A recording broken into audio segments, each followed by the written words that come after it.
light. I'm built different than them. I'm cut from a different cloth. We ain't the same. There may be some gunfire, bloodshed, and bullets. Dog. Damn. Doodle flavor trickle. Dog. Laying on your back, spreading your leg, dog. I know, pray when I see it. Damn. Dog. I've been a predator all my damn life. Ain't no clapback videos, I'm looking. I'm built different. We ain't the same. Dog, I'm touching anytime I feel like it. I'm touching him now. I come from scum. That's why I'm a Christian. I come from backwoods, incest-driven maniacs. I'm designed and built to bully effeminate men. We come from the bottom, and he raises us up. And he cleans us off. And from that point forward, I've been walking clean. Yo! Dog. Damn. Doodle flavored trickle. Dog. Laying on your back, spreading your leg, dog. I know, pray when I see it. Dog. Damn. I've been a predator all my damn life. Punk ass sissified boy. I'm built different, dog. We ain't the same. Please, suck my ass. Hold up, hold the hell up. I didn't want to forget those bargain bin fluffers who calls themselves detractors. No, not all of you fam. Season motherfucking 2. I need my boyfriend. Spreading your leg, dog. I need my boyfriend. Laying on your back, dog. I need my boyfriend. Hey man, I want you to suck a dog off, dog. I need my boyfriend. For a train being run on effeminate men, dog. I need my boyfriend. Punk ass sissified boy, spreading your leg. I need my boyfriend. For a train being run on effeminate men. Let me tell you something, brother. When I hold a man's penis, I tell you what I do. I hold on to it tight, brother. Because if that penis is Mark to Phillip, woo, that's how it happens. Hey, man, I want you to suck a dog off.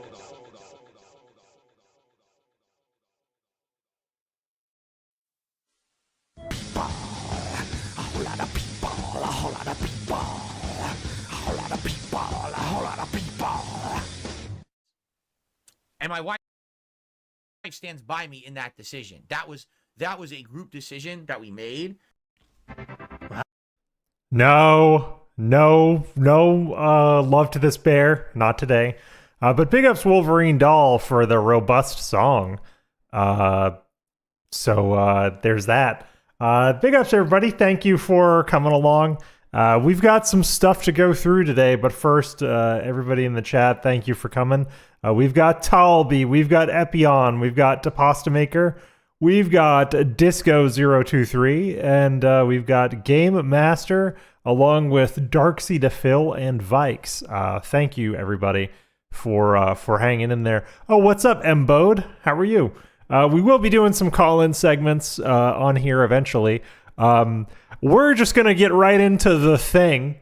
We're going to do the thing at the beginning where DSP said that he e-begged. He said it. And this Atlas the Clip Keeper clip has said segment included. So let's get into this here.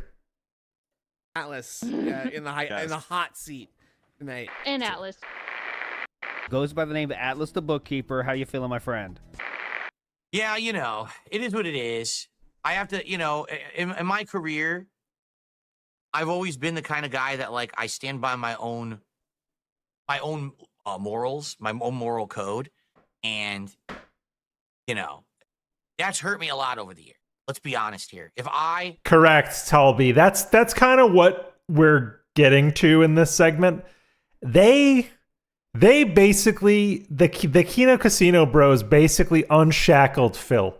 They unshackled Phil to the point where he is just shamelessly begging. And that's great for us because we have been feasting.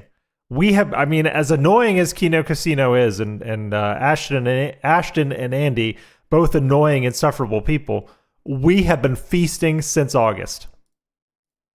Years ago, decade ago, jumped on every bandwagon and basically did everything that everyone else was doing, right? If I was doing the clickbait thumbnails, if I was taking the sponsorship deals, you know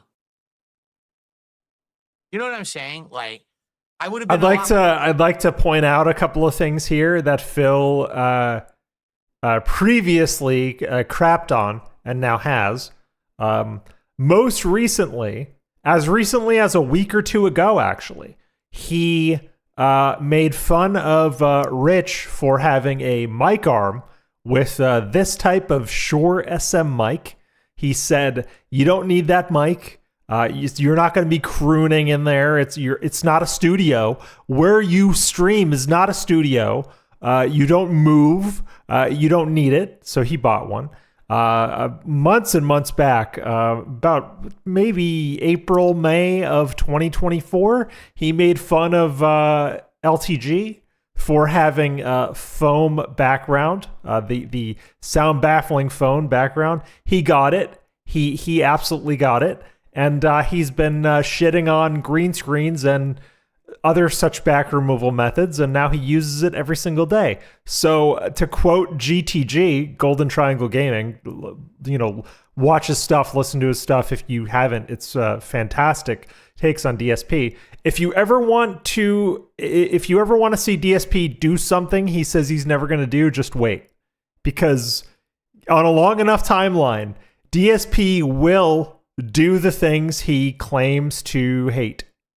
More popular and a lot more prominent, and I would have made a lot more money, but I wanted to be okay with me and the content that I put out there, and, you know, staying true to myself or whatever.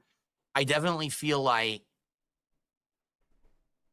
I don't know, like I could sleep at night, but at the same time, it definitely hurt the pocketbook, and, you know, with all the shit that I went through for a decade there. But that's just how I've always been. You know what I mean? Like, a decade hurt the pocketbook with shit that you've gone through for a decade. You were still raking in money back in 2014. 2014, I would say, was sort of it was the precipice before the end, in that he was making a lot of money. I think he did not have a cash flow problem back in 2014. I believe he had a debt problem and a spending problem, because he spent tens of thousands of dollars to move across the country. Just the act of moving cost him tens of thousands of dollars, which I wholeheartedly believe. As someone who moved late last year, we moved 25 minutes from an apartment to a house, and it cost us almost $5,000 just to get our shit physically moved. You know, 13 miles or whatever from a small apartment to a house. So I can only imagine what it cost him just to move his pre-existing shit from Connecticut to Washington, and then the amount of money he must have spent on shit after he moved in here. I never took the paycheck. I was offered a lot back in the day. I kept getting offered, you know what it was? It was all those indie game companies very desperate to get their games advertised. Like every other day, I'd be getting an offer. Yeah, Talby, thank you for always confirming my bias. He was really he was making a lot of money. Like, do not give in to his lies. He was making a lot of money in 2014. So when he says, "Oh, a decade ago things were bad," they were. They were, in a sense, that he was drowning in debt, but that was all self-imposed. He had money in 2014. Like, he had money. It's just he had massive amounts of debt. For, like, no exaggeration, like $500 to $1,000. They'd be like, "Hey, please play our game on your stream. Do like a 3-hour stream, or, you know, a 3-hour video on our game, and I'll take this paycheck and do this, brought to you by this." I never did a single one. I didn't want to become that sellout guy, you know. This is a childish attitude, to be honest, and it really speaks to his lack of emotional and cognitive development, because I had this viewpoint when I was like in late high school, early college. You know, when you're a college kid and you tell yourself, I'm not going to do things for money, I'm not going to sell out. And then a couple of years later, when you're living on your own and your parents can't help you anymore, you start to say to yourself, well, if I no longer want to choose between keeping the lights on or keeping the heat on, I need to take the fucking bag, which is something that I learned kind of the hard way. I see a lot of my younger self in DSP, because I kept telling myself I will never compromise. I will never work a job just for the money. I'll never do this. I'll never do that. And those are the words of someone who has never had to make hard choices, to be honest. If you're in a situation where you can work a job that you feel perfectly comfortable with and you love and you're not doing it for the money, more power to you. But I think the attitude that DSP has always espoused is very, very reductive, and it's why he is the way he is. You absolutely need to take the money sometime. Like, take the fucking money. Feed your family. Feed yourself, man. Like, take the fucking money. Do what you got to do, man. Oh, the shill. I never. Oh yeah, Smith Bear, the Twitch bounty board. That's right. He did. He took the Twitch bounty board a number of times, and then the people that were running the Twitch bounty board was like, yeah, we can't do that. We can't have this guy doing our shit anymore. eBay. Yeah, but when I eBeg, right? I'm saying support the content. Yeah, the thing is, yeah, Atlas, that's perfect, brother. You can respectfully collect a bag and be grateful. The real problem is that he could never. Yeah, that's really the thing, because to be perfectly honest about where I am with my job, I'm very good at what I do. It's a good job and it pays well, but I don't really like it that much. And I would rather be doing something else, TBH. And I'm looking to do something else at some point in the future. But the reason why I took this job and the reason why I took, this particular promotion, because I got promoted from one job to another one last year. I took the promotion for the money. Even though it was a job that if I'm honest, it's a job that my heart wasn't completely in. I knew we were going to be moving into a house. I knew that there were going to be expenses. I knew that there was going to be this, that, or the other thing.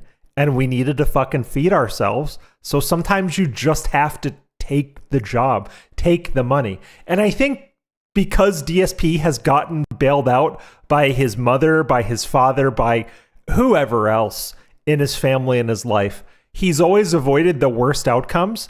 He's never had to grow in that way. He's never had to make compromises and understand that, like, you can do something purely for the money, but still live with yourself, Allow me to make the content you like, and please pay for it so that I can continue to do it for a job. Correct, Iwamoto. Hey, that's me, 100%. Honey, the app that brings you all kinds of discounts. And then you find out that Honey has been a scam all along and literally never gave you a discount. Instead, it was hiding discounts from you. Okay, but this is a bad example, because it wasn't the YouTubers and creators that were promoting Honey that were doing the scam.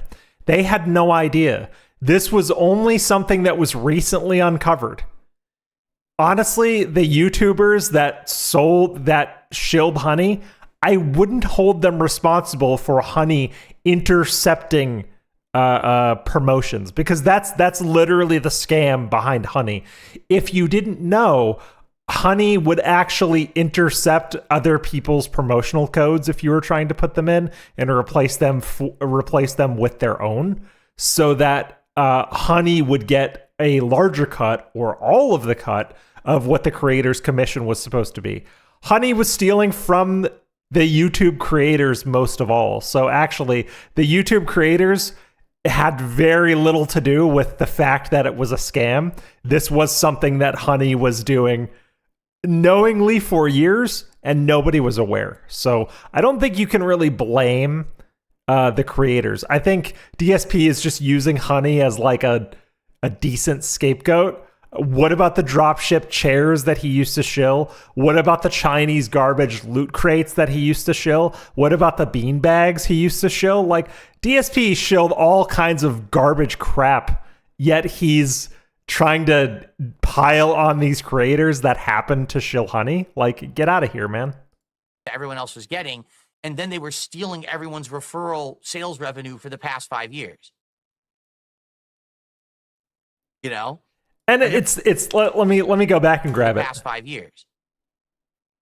It's this fucking grin. It's this fucking grin where he thinks he's getting away with something.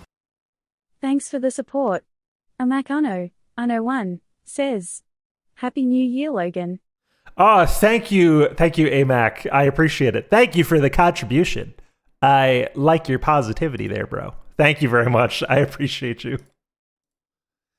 But it's this fucking face, this fucking grin. Like when DSP thinks he knows something you don't, or he thinks he's smarter than everyone. Like, no, everybody was fooled by honey. Nobody knew. Sometimes people just get one over on you. Sometimes shit happens and people get scammed, especially content creators, okay? You know, I've never done any of that. I never had any intention to ever do anything. I never wanted to become a product shill here to make the bag. You know, I mean, how many people have done that shit? You know, I don't want to do that. I just want to make content and chill with you guys and be real. But wouldn't it be okay? I'm going to talk ethics for like 1 minute. Wouldn't it be more ethical and more helpful to promote something like HelloFresh on your stream? Because HelloFresh would be paying you for an ad spot. And then these people, the people that watch your channel, may get something that would help them cook better, or may get a service that they end up enjoying. You know what I mean? Like, that seems like it's a win-win-win for everybody involved. Plus, I am a firm believer in taking money from large corporations. Like, listen, if a corporation is going to pay you money for something that people might click on, and there's not any sort of guarantees built into the contract, dude, take the fucking money. That is the best thing to do. Just if a corpo is going to give you money to promote an innocuous thing, just take the fucking money, dude.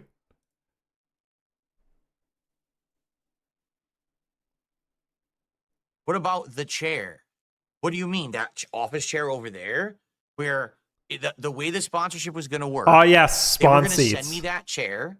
I was going to talk about the chairs on air for a bit. When the chair arrived, I was going to do an honest review. I'm going to look something and up then you were real going to know if quick. the chair was good or not, and the company was okay with that. To be frank, that company was lucky that we didn't do that agreement, because that chair sucks. That chair, within a few months of me owning it, the entire hydraulic thing that has the air in it broke and never really worked properly.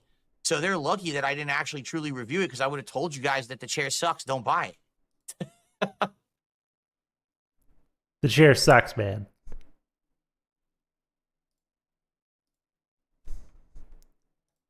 Sin, thank you for another $2 super chat. They said, I agree. I'm proud of you, for real. Well, thank you. So, I mean, let's be honest. So what would you prefer? Let's be. Here we go. We're going to go on a little field trip. Hold on. All right, here we go.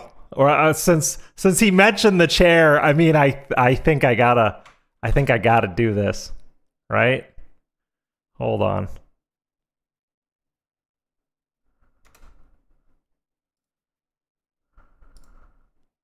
What? I mean, I got the chair. Hold on.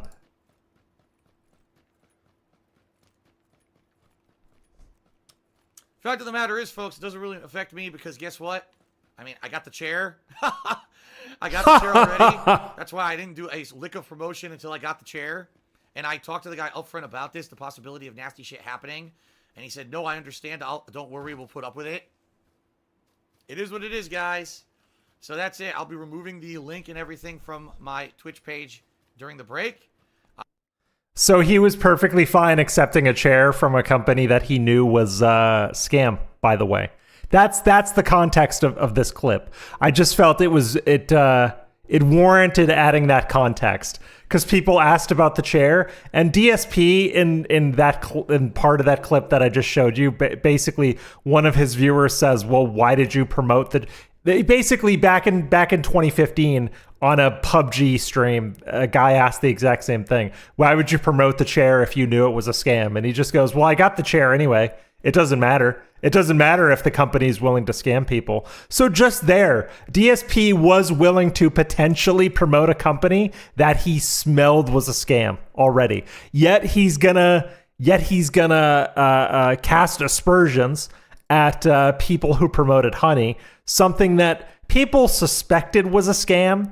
Because listen, I'm gonna level with you guys. On the internet, if someone tells you you're getting something for nothing, you are the product. You are 100% of the product. So when all these YouTubers were getting emails from Honey saying, "Hey, promote this free product," they should have suspected something. And actually, the meme is that Markiplier was right, because Markiplier was giant content creator, still is a giant content creator in a lot of fucking ways, but he notoriously never took the deal, and people gave him massive shit for never taking the deal. And he basically was like, "Nah, it's way too good to be true. There's something weird going on." And he turned out to be right. Who knew? Let's be real honest here. What would you prefer? That on a stream, I remind everyone that you could support this stream via various methods like super chats, memberships, subs, tips. And we have goals, and the goals lead to rewards for you guys like marathons and DSP Tries It and Viewers Choice events. Would you prefer that? Or would you prefer that 5 times during this podcast, I have to do a gratuitous plug for a product, that we have leaderboards blinking, big ads all around the screen for toothbrushes, for razors to shave your balls, for, ridiculous product? It's usually one ad read. The thing is, the amount of time he begs per stream is exponentially more time than a single ad read would be. It doesn't matter. Like, wouldn't you want to, like, this is what I don't understand about DSP. Wouldn't you rather take someone else's money? Wouldn't you rather take Quip's money, or HelloFresh's money, or Chef in a Box, or Sherry's Berries, or any of the other things that all these YouTubers shill? Wouldn't you rather take some megacorp's money than putting it on your fans specifically to pay for your lifestyle? If I was doing this full time, I would take as many fucking bags as I possibly could. Absolutely. Sonny says, "I have friends who took the..." Or here, hold on. Let me put that up on screen. Hold on. I have way too much shit open. Okay, so Sonny says, again, "I have friends that took the deal from Honey, and they only took the deal as it had the backing of PayPal behind it. But now they trust no one. No one." Yeah, exactly. Because PayPal was, essentially the main backer of Honey, and PayPal seemed like it was a legitimate institution, and I suppose it still is in a lot of ways. But you would suspect that an organization that PayPal is going to co-sign would be above board, and it turns out that they weren't. But the thing is, the ad reads are better for everyone, because it may give your viewers a useful product to tap into. It gives you money whether people click the fucking thing or not. And it keeps you from begging as much, which actually saves time so you can play more games or talk about whatever bullshit you want to talk about. There is no detriment other than his stupid little moralistic moral code that he has ginned up for himself. And I say ginned up intentionally. To take the bag. He is literally the only one that has a problem with taking the bag. Products that have absolutely nothing to do with anything here. What would you like? Because, I could become like Painkiller already, and I think the show would be awful. Really, I think that it would be crap. And I don't want to do that,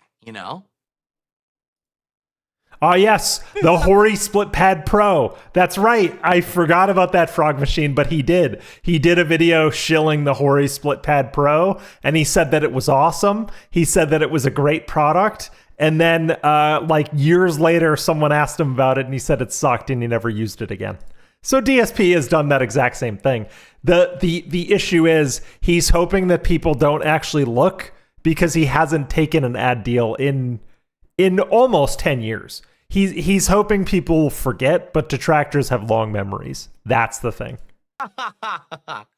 Ashton says, I will secure good sponsorships. We're going to shill vitamins and gold and boner It's pills. WWE Champions time.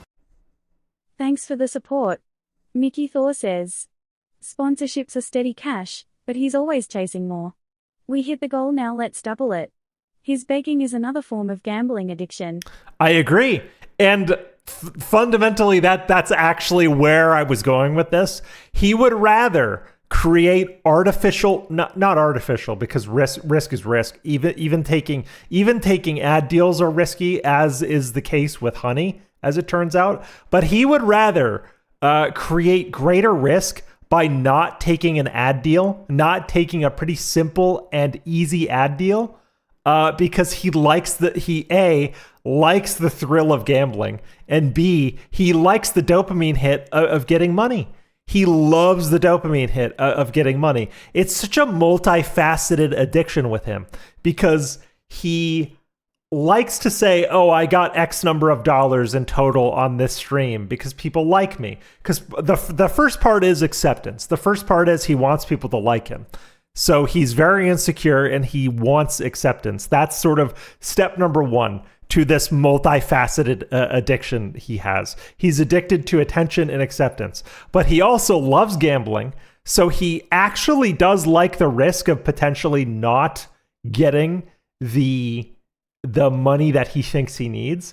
But then he also loves when people give him money. He loves the act of reading a tip. He likes to say, Iron Chef Sakai has gifted 55 subs. You know, he likes that. So all of those three things come together. He would literally rather beg. Like, this clip today shows that he would actually rather fucking beg than do what most other full-time YouTubers do, which is just take an ad deal, man. It's not that deep. It's fine.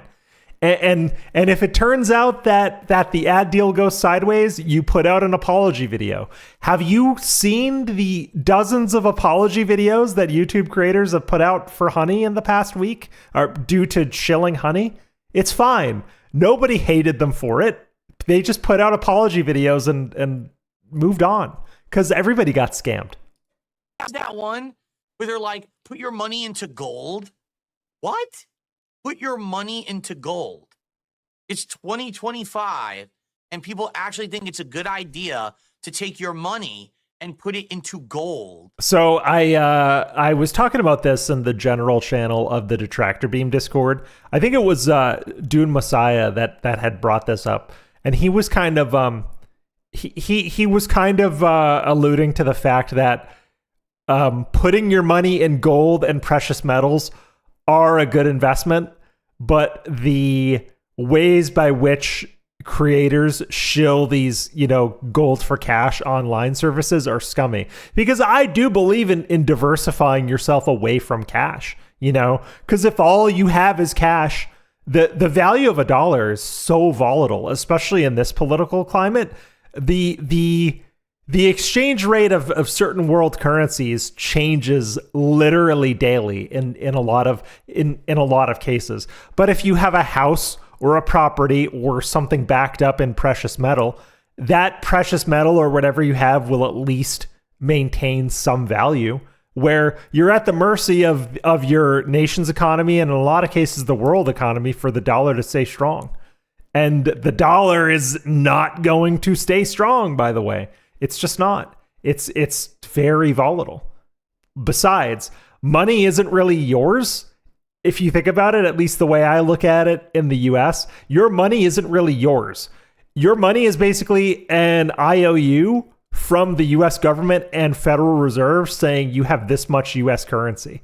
The government could totally devalue your money or take it away if they really wanted to. So if you want to be secure in your investments, buy property, buy houses, invest in stocks, get shares in certain companies that you agree with. Do what you can to diversify your portfolio, because fucking cash, if the US government made it so, cash could be worthless, like literally overnight. Like, this is me kind of dooming and going into like some weird conspiracy theory territory. But theoretically, the US dollar is just a promissory note that you have a dollar. It doesn't actually mean anything if the US government would choose not to honor that dollar. You know what I mean? But people chill it and then people do it. Oh my goodness. Sin did another $5 super chat. He said, I would prefer you had more real viewers. True, Dune Messiah. Honestly, buy long-lasting food, maybe a firearm or two, and I don't know, Twinkies. Because you're right. Nothing you buy is going to help you with societal collapse in terms of like precious metals, but you can protect yourself financially by having assets, by having things to trade. And you got support that you deserve. Thank you for not doing corporate sellout stuff. Thank you. You can get the gold sponsorship. Oh God, dude, I can't be doing that stuff. Put your money into gold. No, really, it's going to work out for you and not the company. Yeah, of course it secures against inflation. Of course it does. Right. Well, welcome to the stream.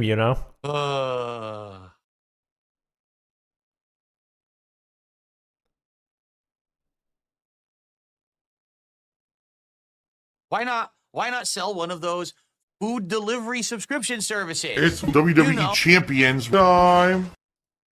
Big Thanks ups, for the Chio. support. Chio says, big ups, Logan. Happy New Year, Putty Face. Hope you're doing well tonight. Apologies for not replying before about doing a collab. If that's still something you'd like to talk about, please let me know your preferred method of chatting. Oh hell yeah, I will. You can hit my Twitter. You can either hit the Taken L's Twitter or hit the Logan K Twitter. Links are in the description, or I'm on Discord. Your animations for GTG are awesome. So I'd like to talk about what we could get done. I appreciate you, Chio. You did not have to contribute, but thank you very much for doing so. Oh, those ones that are all completely unique and different from each other and deliver a truly unique meal experience for a good value. And by the way, the food's so healthy, right? Yes. They're all... Honestly though, Phil, like a fucking no-brainer sponsorship for Phil would be DoorDash. Like such a low layup for him, dude. Just get a DoorDash affiliate link. Like literally done. Just, you can't say he doesn't use it or doesn't like it. Just get a DoorDash affiliate link. I would. That's why, like, when IO Interactive wanted to send me codes for like early builds of fucking Hitman, I was not. I was absolutely not squeamish about taking early codes of Hitman and streaming them on my channels because I fucking like Hitman. If it's something you like what's the hang up? Like, I don't understand. I don't get it. Best one. Every single one is the best one. Oh, excuse me. Only the one that I got the sponsorship from is the best one. Emergency prep kits for end times. Oh God, I haven't even seen that one yet. That's one now too. Game Boy, what's going on? How you doing? Email says on AliExpress. What is AliExpress? That sounds familiar. AliExpress. I think I've seen that. Correct.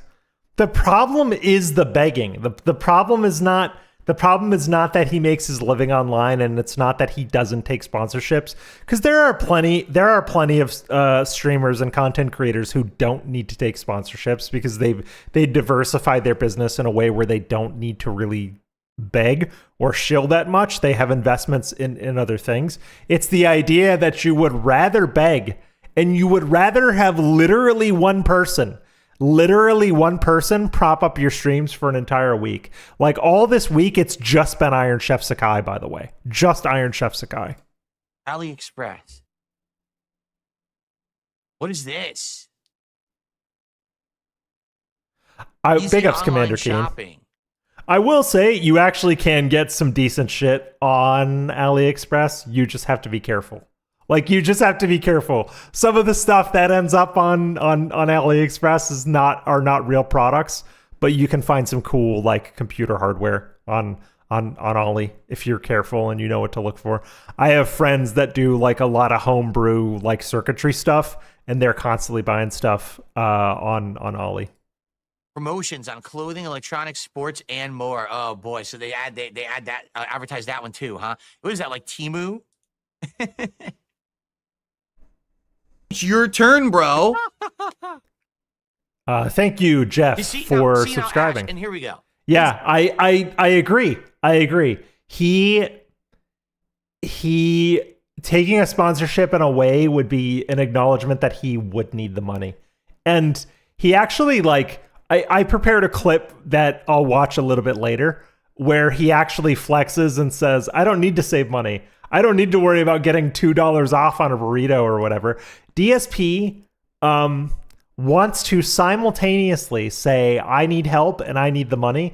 But when people ask him if he's financially stable, like if people have to ask him, he wants to be able to say, oh, I never had to take sponsorships. I'm successful. I'm self-sufficient. He has this weird hang up about being self-sufficient. But like, bro, e-begging is not self-sufficient. I don't e-beg, but you know what? I know I'm not good enough to stream full-time. So guess what? I don't stream full-time. I don't stream full-time. I have a job. And like anything I get at night from this is just stuff towards the stream. Like I recently took last month the contributions were so good I bought a green screen and I'm using the green screen right now. Like I buy shit for the channel. Like I'll commission art for the channel, or I'll buy a green screen. Most of it honestly goes towards like Adobe CC subscriptions and like all that kind of shit. Like it goes directly back into the channel, you know? So I basically like I have a job because I'm not good enough to do this full time. And I know that. This is the mentality that a lot of people go with. Ash, of course, he's over-exaggerating. Plus, it is nice to, you know, get sick and be able to take time off work when you get sick. But he says, who cares if it's a scam? Idiots buy anything. We can spend money better than they can. But, and see... Let's hear that again. Hold on. People go with. Ash, of course, he's over-exaggerating. But he says, who cares if it's a scam? Idiots buy anything. We can spend money better than they can. He's not exaggerating, by the way. I firmly believe that this is actually what Ashton thinks. Like, this is his core belief, is that everyone online is an idiot. And if you say something with enough conviction, you can extract money out of them. He's doing it with Phil. In a weird way, he is extracting, at the very least, content out of Phil Burnell, because he clearly doesn't like Phil. That's well established. He does not like DSP. He finds him difficult to deal with. He said this multiple times. He thinks he's an idiot. He thinks he's stupid. But if there is money to be gained or content to be mined, Ashton will say whatever he has to in order to get you to bite, basically. And that's exactly what he's doing here. What PPP wants to do, and has always been the plan, is PPP wants to force Phil into his most problematic impulses, because that's where the content is. PPP has, in a lot of ways, normalized and created a permission structure for begging with DSP that wasn't previously there. If you think back to last year, what did he say? What did he say? Not even last year. What did he say last spring? I remember him basically saying from last March through about May, he said, all I need is $50 a stream. Yes, Roachbait. He's just a little guy. I'm just a little guy. All I need is $50 a stream, and I've had a successful stream. This, that, and the other thing. basically, I think that PPP saw him and was like, no, fuck that, Phil. You can beg. Because then Ashton will happily give him permission to beg and then make fun of him for it. That's what Phil is refusing to see. Absolutely refusing to see. Because Ashton is simultaneously giving him permission to beg and making fun of Phil begging while he's begging himself. Because if you've ever sat through a Kino Casino stream, and I've done that experiment a couple times, it's just begging. It's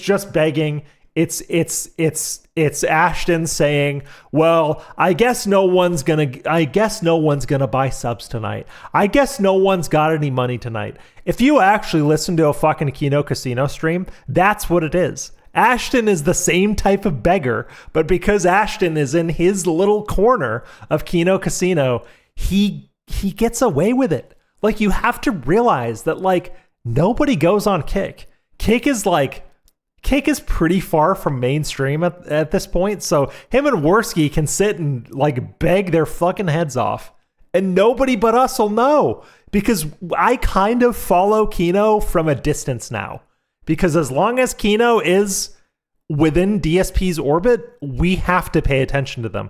I fucking hate it, but they are... Listen, I'm going to draw my line in the sand right now and say that I believe that PPP and Worski in some ways are worse than Phil when it comes to begging. All of their content is begging.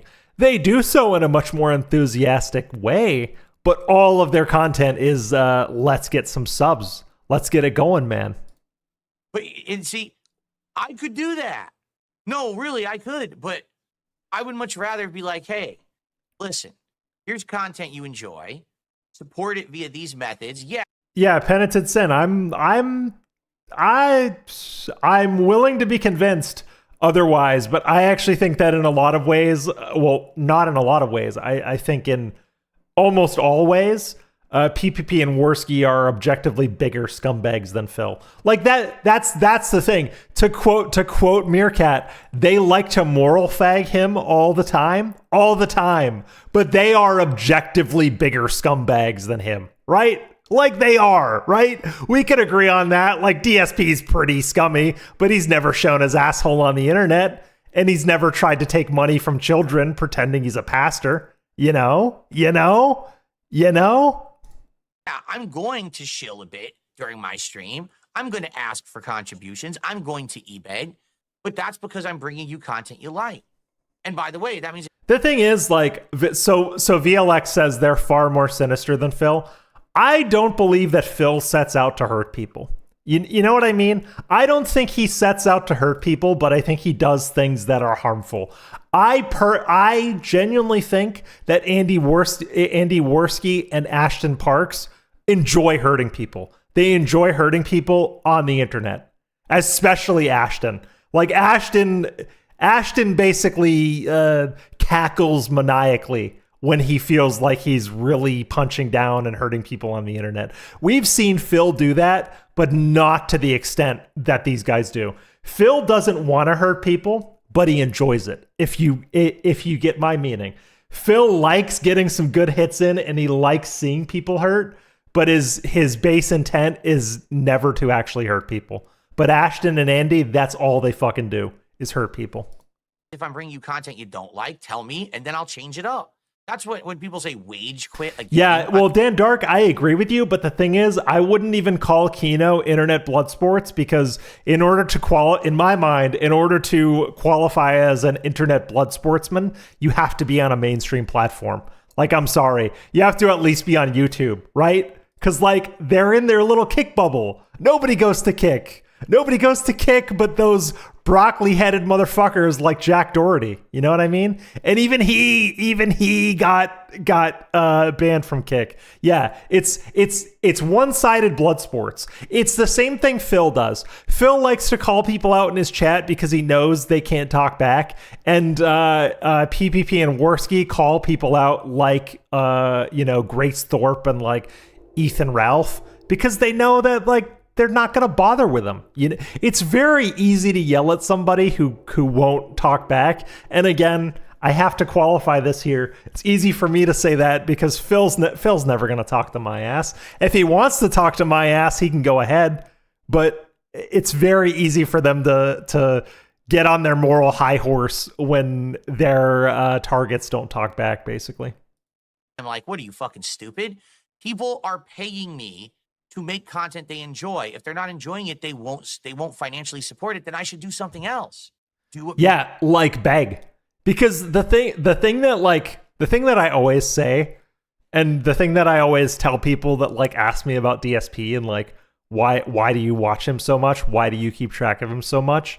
Because my girlfriend asked me the other day. She's like, well, why do you and say Lefty and Snood and people like basically the restreamers. So people that restream regularly, like Tevin, Len, Piece of Peace. Why do people restream Phil? Why do people watch him constantly? And I said, well, one, because it's a reality show, and two, because we feel like we're keeping track.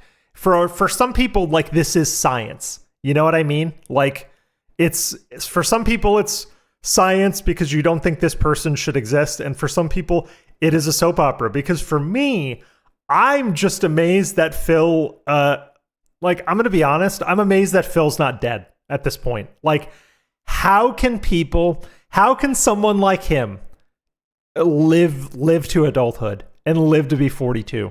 Like, something somewhere in his life should have taken him out, right? He's so stupid.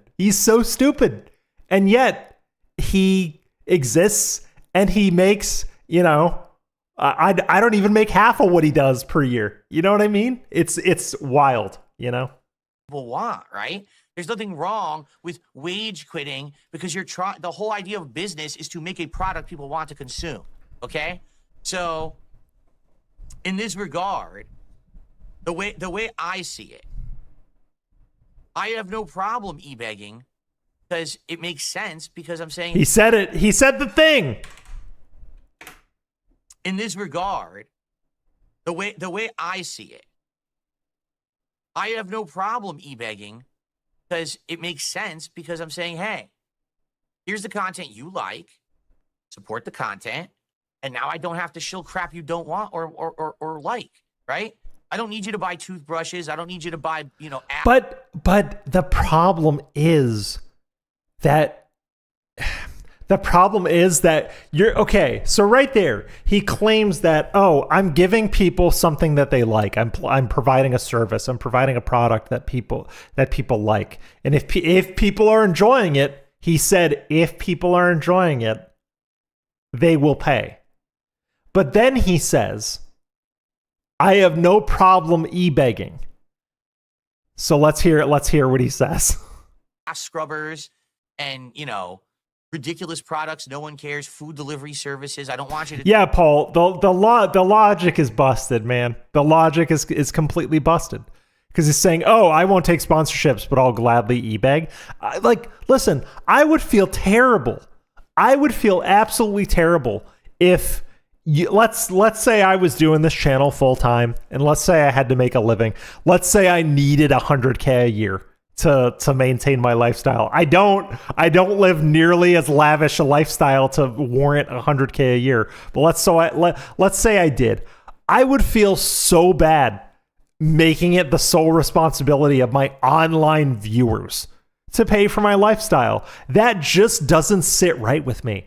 But DSP feels like that's how it should be and that he deserves it, and people should thank him for the ability to tip him. It's incredible. The entitlement is like nothing I've ever seen. Dump all your money in gold. All I want you to do is do a contribution every once in a while on stream so I can make a living and keep doing the content that you love. That's it. It's simple. It's a very transparent concept. That's not a transparent concept at all. Like, he's saying it's transparent, and I know what he thinks he means. He's saying that the give and take is clear. He's basically saying the give and take is clear. If I give you a game that you like, you pay me. But with that comes like tens of minutes of begging every single day. Like hours of begging. Hours of begging, dude. more transparent than all the other shit these people, you know? And yeah, Nick BMX guy, big ups. When he's blowing all the money on mobile gaming, e-begging is not a business model, basically. Because too, he and I don't know if I lined it up tonight, but he had this weird cope earlier this week. I forgot what day it was, where he was like, well, nobody cares nobody cares about WWE champions, you know. I admitted it and it didn't matter. It had no power over me and anymore, you know. This, that, and the other thing. It should have never been anybody's business where my money's going. And like, speaking from personal experience, because I've had friends and family members that have been, and in some cases are still addicts. I had a friend where this was a couple of years ago. I had a friend where every time I talked to him, every single time I talked to him, whether it was in person or like over Discord or whatever, asked me for money every single fucking time. And I'm not sure if maybe he was struggling with substances at the time or something like that, but every time I talked to him, he would ask for money. So over time, I kind of got suspicious, and I kind of was like, well, you're asking me for money, hundreds of dollars, basically every month or two. And I helped him out for a while, but there comes a point in your life where you have to sort of stop taking handouts, if you get my meaning. Like, I got to the point where I basically said to myself, no amount of money that I give this guy is actually going to help solve his problems. So I'm better off just taking care of myself. And that is honestly the realization I wish that a lot of DSP viewers came to, because nothing is ever going to be enough. Nothing is ever going to be enough. And the situation doesn't even have to be malicious. With my friend a couple of years ago, I don't even know or think he was on any sort of substances or like spending his money on anything bad. I just think that he was maybe on hard times, maybe not spending his money the best way he could. And after, you know, several months of helping him, I kind of just thought to myself, like, where is this money going? At some point, you have to be accountable and make other arrangements. And DSP has been begging since before YouTube. DSP has never made the hard choices. Even when he was making 20K, 12K a month, 20K a month, whenever it was, he was still dependent on other people's money to live his lifestyle. And I never want to get to the point where I am solely dependent on the kindness of strangers to survive.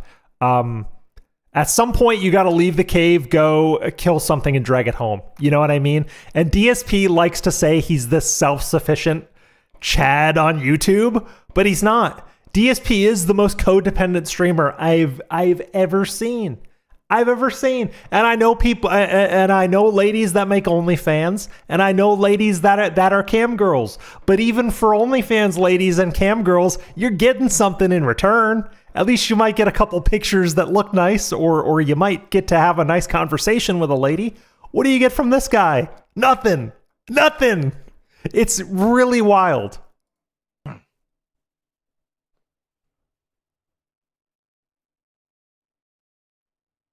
We need a fundraising scam.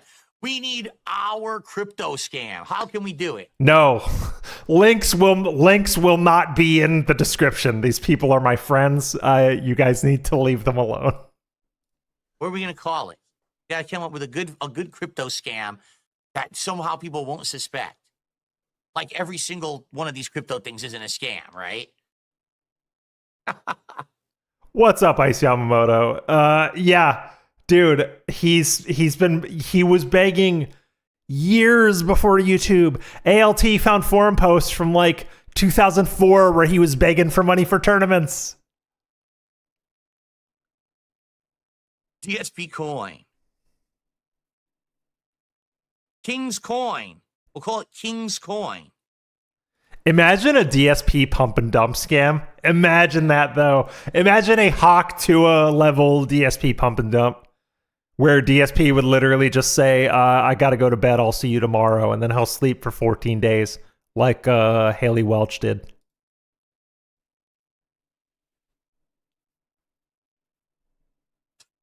Beaver Bothered to the $1.50 says, did you hear that LTG has finally moved out of Section 8 housing?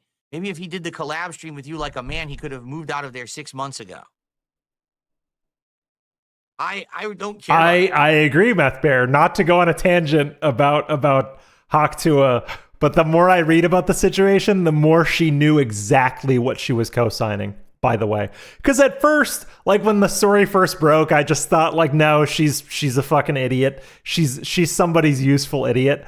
But the more I read about it, like, no, she knew exactly what she was signing up for. She knew. LTG, he's a fucking lame-o. He's a bum. He really is. Like, he didn't understand anything about anything. He just wants to sit there on an island all alone. Oh yeah, Jasper Coin and Snort coins exist. That's right. We already have the Snort exchange. They're working. Just talking to like his ball suckers. You know, that's like literally that's who he is. He's please, sycophants, please just keep kissing my ass and sending me stuff, and you know, meanwhile he's sitting in a fucking. But that's what your viewers do, dude. You got a PS5 Pro and a PC and a mini PC. This dude has gotten thousands of dollars of tech sent to him by people that say, I love you, Phil. I want you to do well. Here's a new thing. So he's acting like he's never gotten anything from viewers. Yet LTG has sycophants that give him everything he wants. No. You know, a crappy bedroom. That looks. By the way, yeah, if DSP is gonna talk about, ask Iron Cuck about being a ball sucker. Yeah, dude. And again, that stream of him talking about DSP went down. But if anybody needs it, hit me up because I recorded it. I knew he was gonna take it down, but I recorded it. So if any of you archivists need that Iron Chef Sakai stream, I recorded it. I got it. It's just audio anyway. Terrible. The self-awareness here is Kino. Correct. Because as you know, I don't do any of those things. I don't live in a bubble. I mean, dude, you live in the most secure bubble I have ever seen. Literally, he lives in the most secure, like the smallest echo chamber on the fucking internet. In truth, it would be pretty hard for me to live in a. Yeah, Ice. I will after this stream. I'll send it to you on Discord. I have almost. I managed to get almost the entire stream. So I'll send it to you on Discord. Bubble when so many people don't like me for various reasons. So I'm well aware there's a lot of people that don't like me. He legit thinks he's God's gift to the world. I mean, so do you. Like, yeah, LTG is arguably a bigger narcissist than Phil.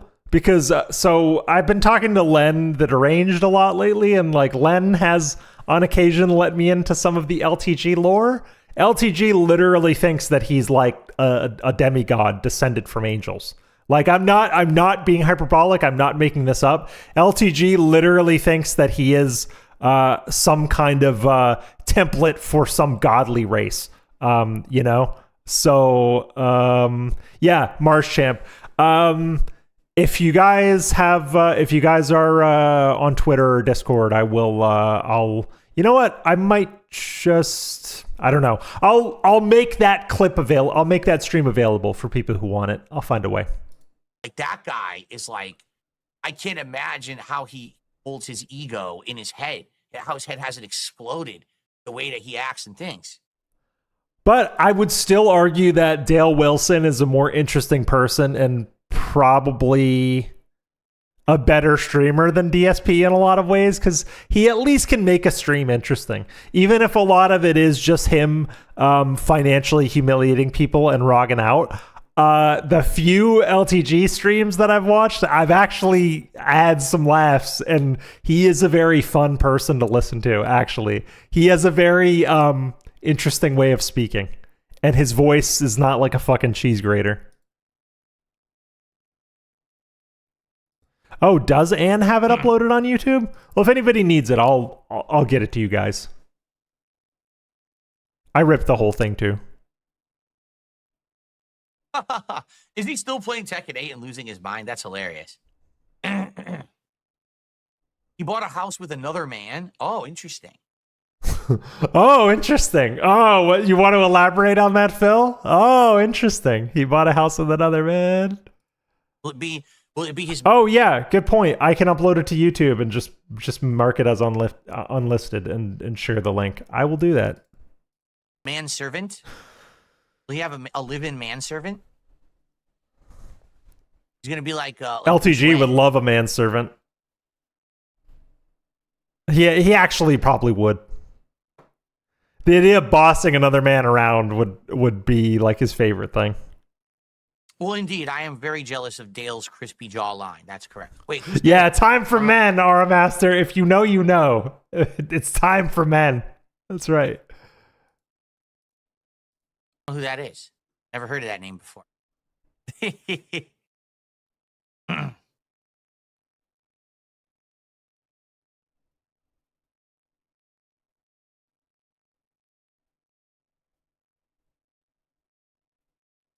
I think you're right, Marshchamp.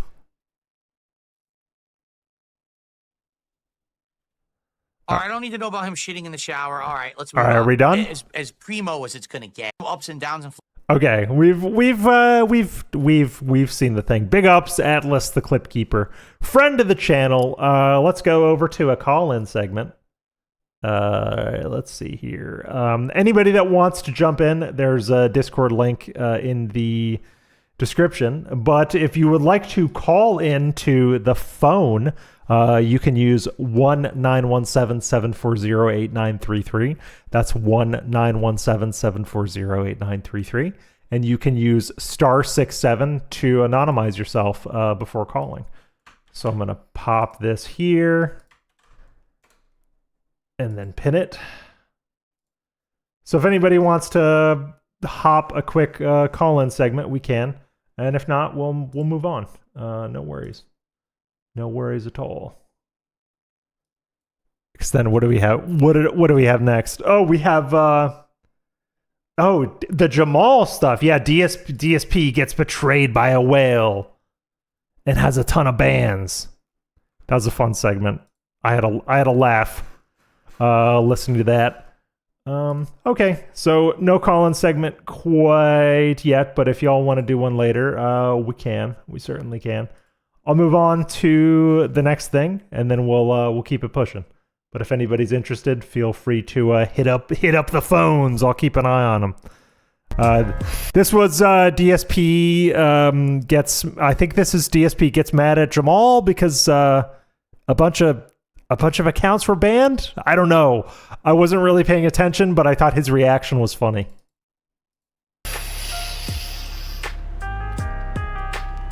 Last time I had financial freedom was probably 2014 when I moved out here. That was the end of it. Seriously, like 2014. Roachbait is asking, is it Verizon? I think so. When you call into the phone line that I have, it will not cost you money. I have it set up so that all expenses are paid by me. So no worries there. If minutes are a concern, don't worry about it. I pay for them all.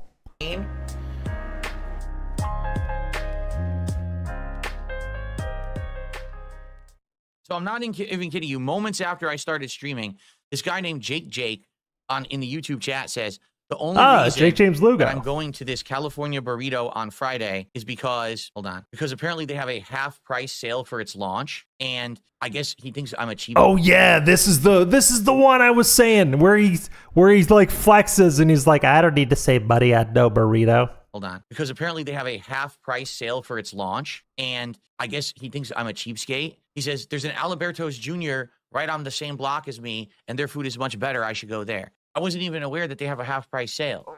I'm not paying attention to that. Dude, I just spent $100 on Indian fusion pizza. I've spent You spent $100 on Indian fusion pizza that you hated, by the way. It's not a flex to spend money on food you don't like. It's just a bad decision. You know?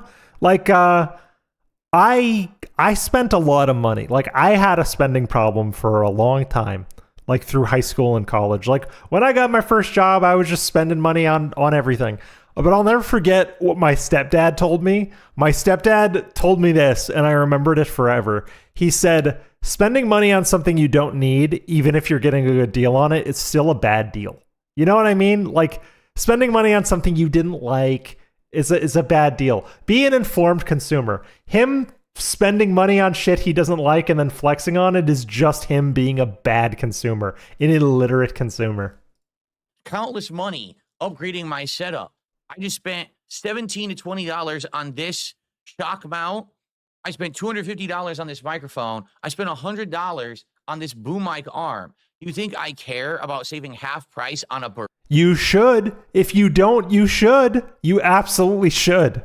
If you're going to say you need money to go out with your wife, or you need money for this, money for that. He said today, if this keeps up, I can start putting away savings. He said I can start a savings account if the support keeps up. So you should. Because if you want to save money, you have to cut expenses. You have to cut costs. It's just how it works. Burrito. And I know this because only recently, only within the past, I would say 3 years, have I been financially comfortable. And I'm 34 now. It took me to be 31 years old. To be 31 years old, to be financially comfortable. And that was only after I learned how to like manage my money and not spend money on garbage. It's hard to learn. Like, financial literacy is a skill you develop over time through having to make hard choices, and DSP has never had to make hard choices. I always say that DSP has never had to choose between being cold or being hungry at night. And as cliche of a saying as that is, it's true. Like, most of us at one point in our lives has had to choose between the heat or the lights. You know what I mean? But DSP never. That's why he spends money like it's going out of fucking style, because he's never had to pay for like an unscheduled medical expense. He's never had to worry about like paying money for his car breaking down. I mean, he says he has, but he's always had money. You know what? He's always had enough money. All of his financial troubles have been self-imposed.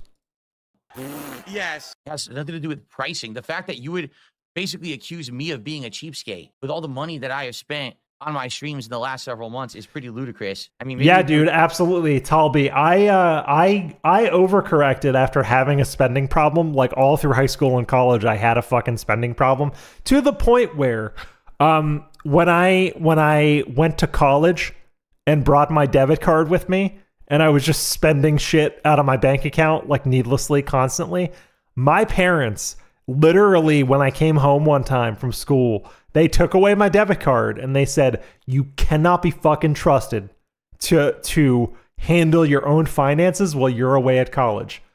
You are going to take money with you to college. Take cash money with you to college. Every time you go from our house to college, and that is going to be your cash until the next time you come home.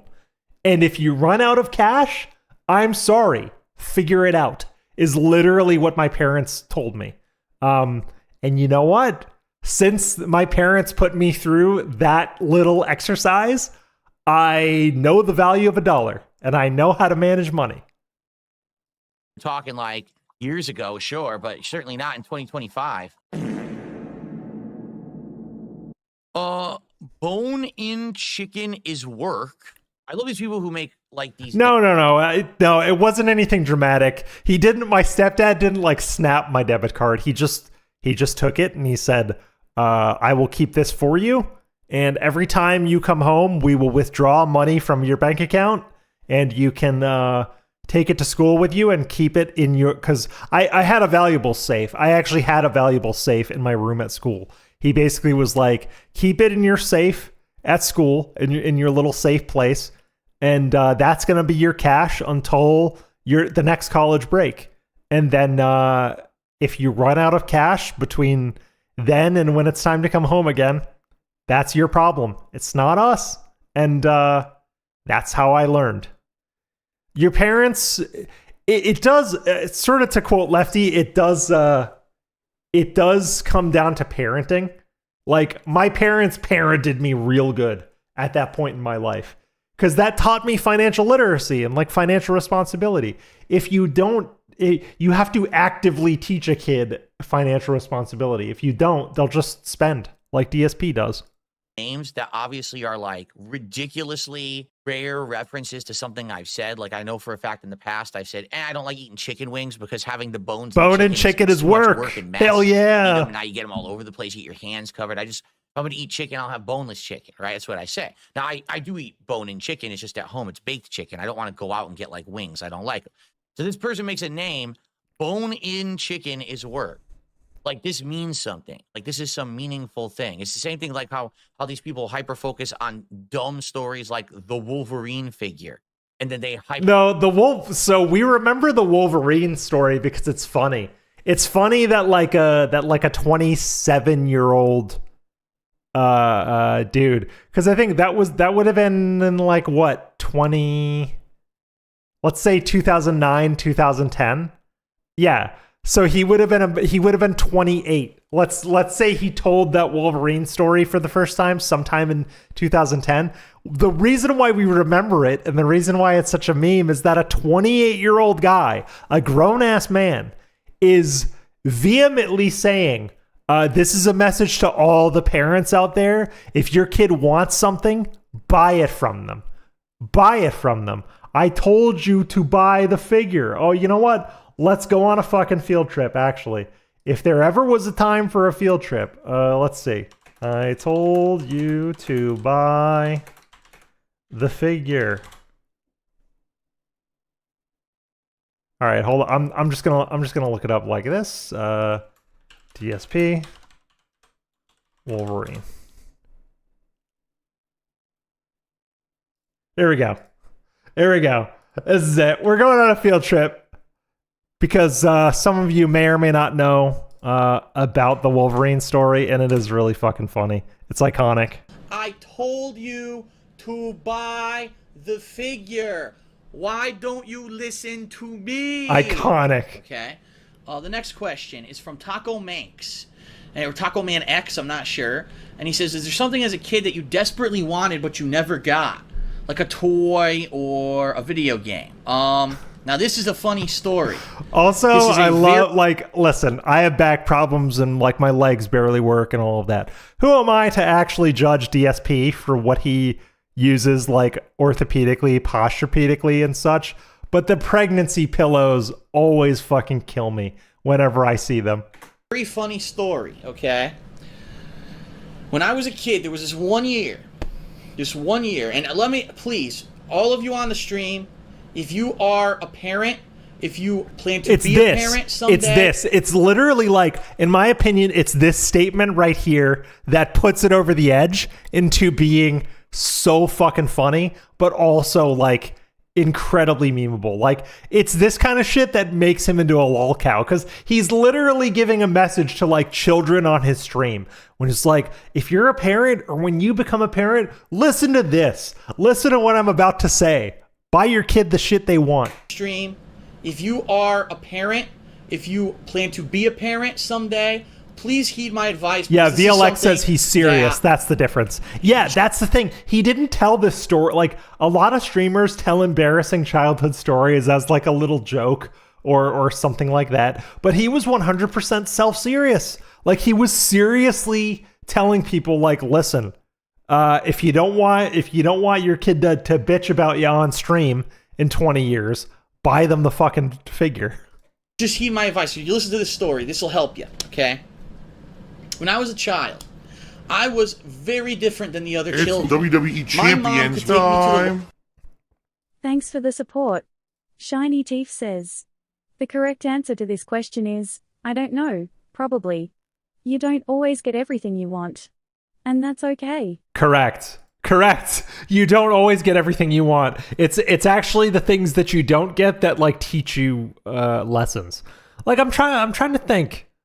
I'm trying to genuinely think if there was something I really wanted as a child and didn't get that I can remember. I'm sure there was, but I think like the important thing is I don't remember. Like I'm sure there was stuff that like my mom didn't get me or like refused to get my brother and I for some reason, but I don't fucking remember. You know why? Because it doesn't matter. It doesn't matter at all. But to this guy, it matters. He cared. Let's say this happened when he was 8. Let's say, because he would have been about 28 now at the time of this recording. Let's say this happened when he was 8. He carried it around with him for 20 years. It made such a profound effect that he chose to tell it on his fucking weekly hate live show. It's incredible if you think about it. So no, Phil, we are not the reason why people fixate on this story. You are. Because it is so incredible and so outlandish. I know I talk about like my girlfriend's reaction to DSP all the time. When I told my girlfriend about the existence of this clip, she didn't believe me. She thought I was making it up. When I told her, I said, yeah, DSP never got this Wolverine figure when he was 10 years old or whatever. And then it came to be one of his like defining memes. And she's like, no, you're making that up, aren't you? I'm like, no, it's fucking serious. It's real. And then I showed her the thing and she couldn't believe it. Local store. And what she would do is she would go to the toy department first before we looked at anything else in the store. She would say, okay, Philip, because she used to call me Philip. She would say, okay, Philip, pick any toy. And I would look around. Ooh, I like that one. And she'd hand it to me, and I would look at it. And the whole time we were in the store, I would just look at the toy. Oh, it's nice. It's an awesome toy.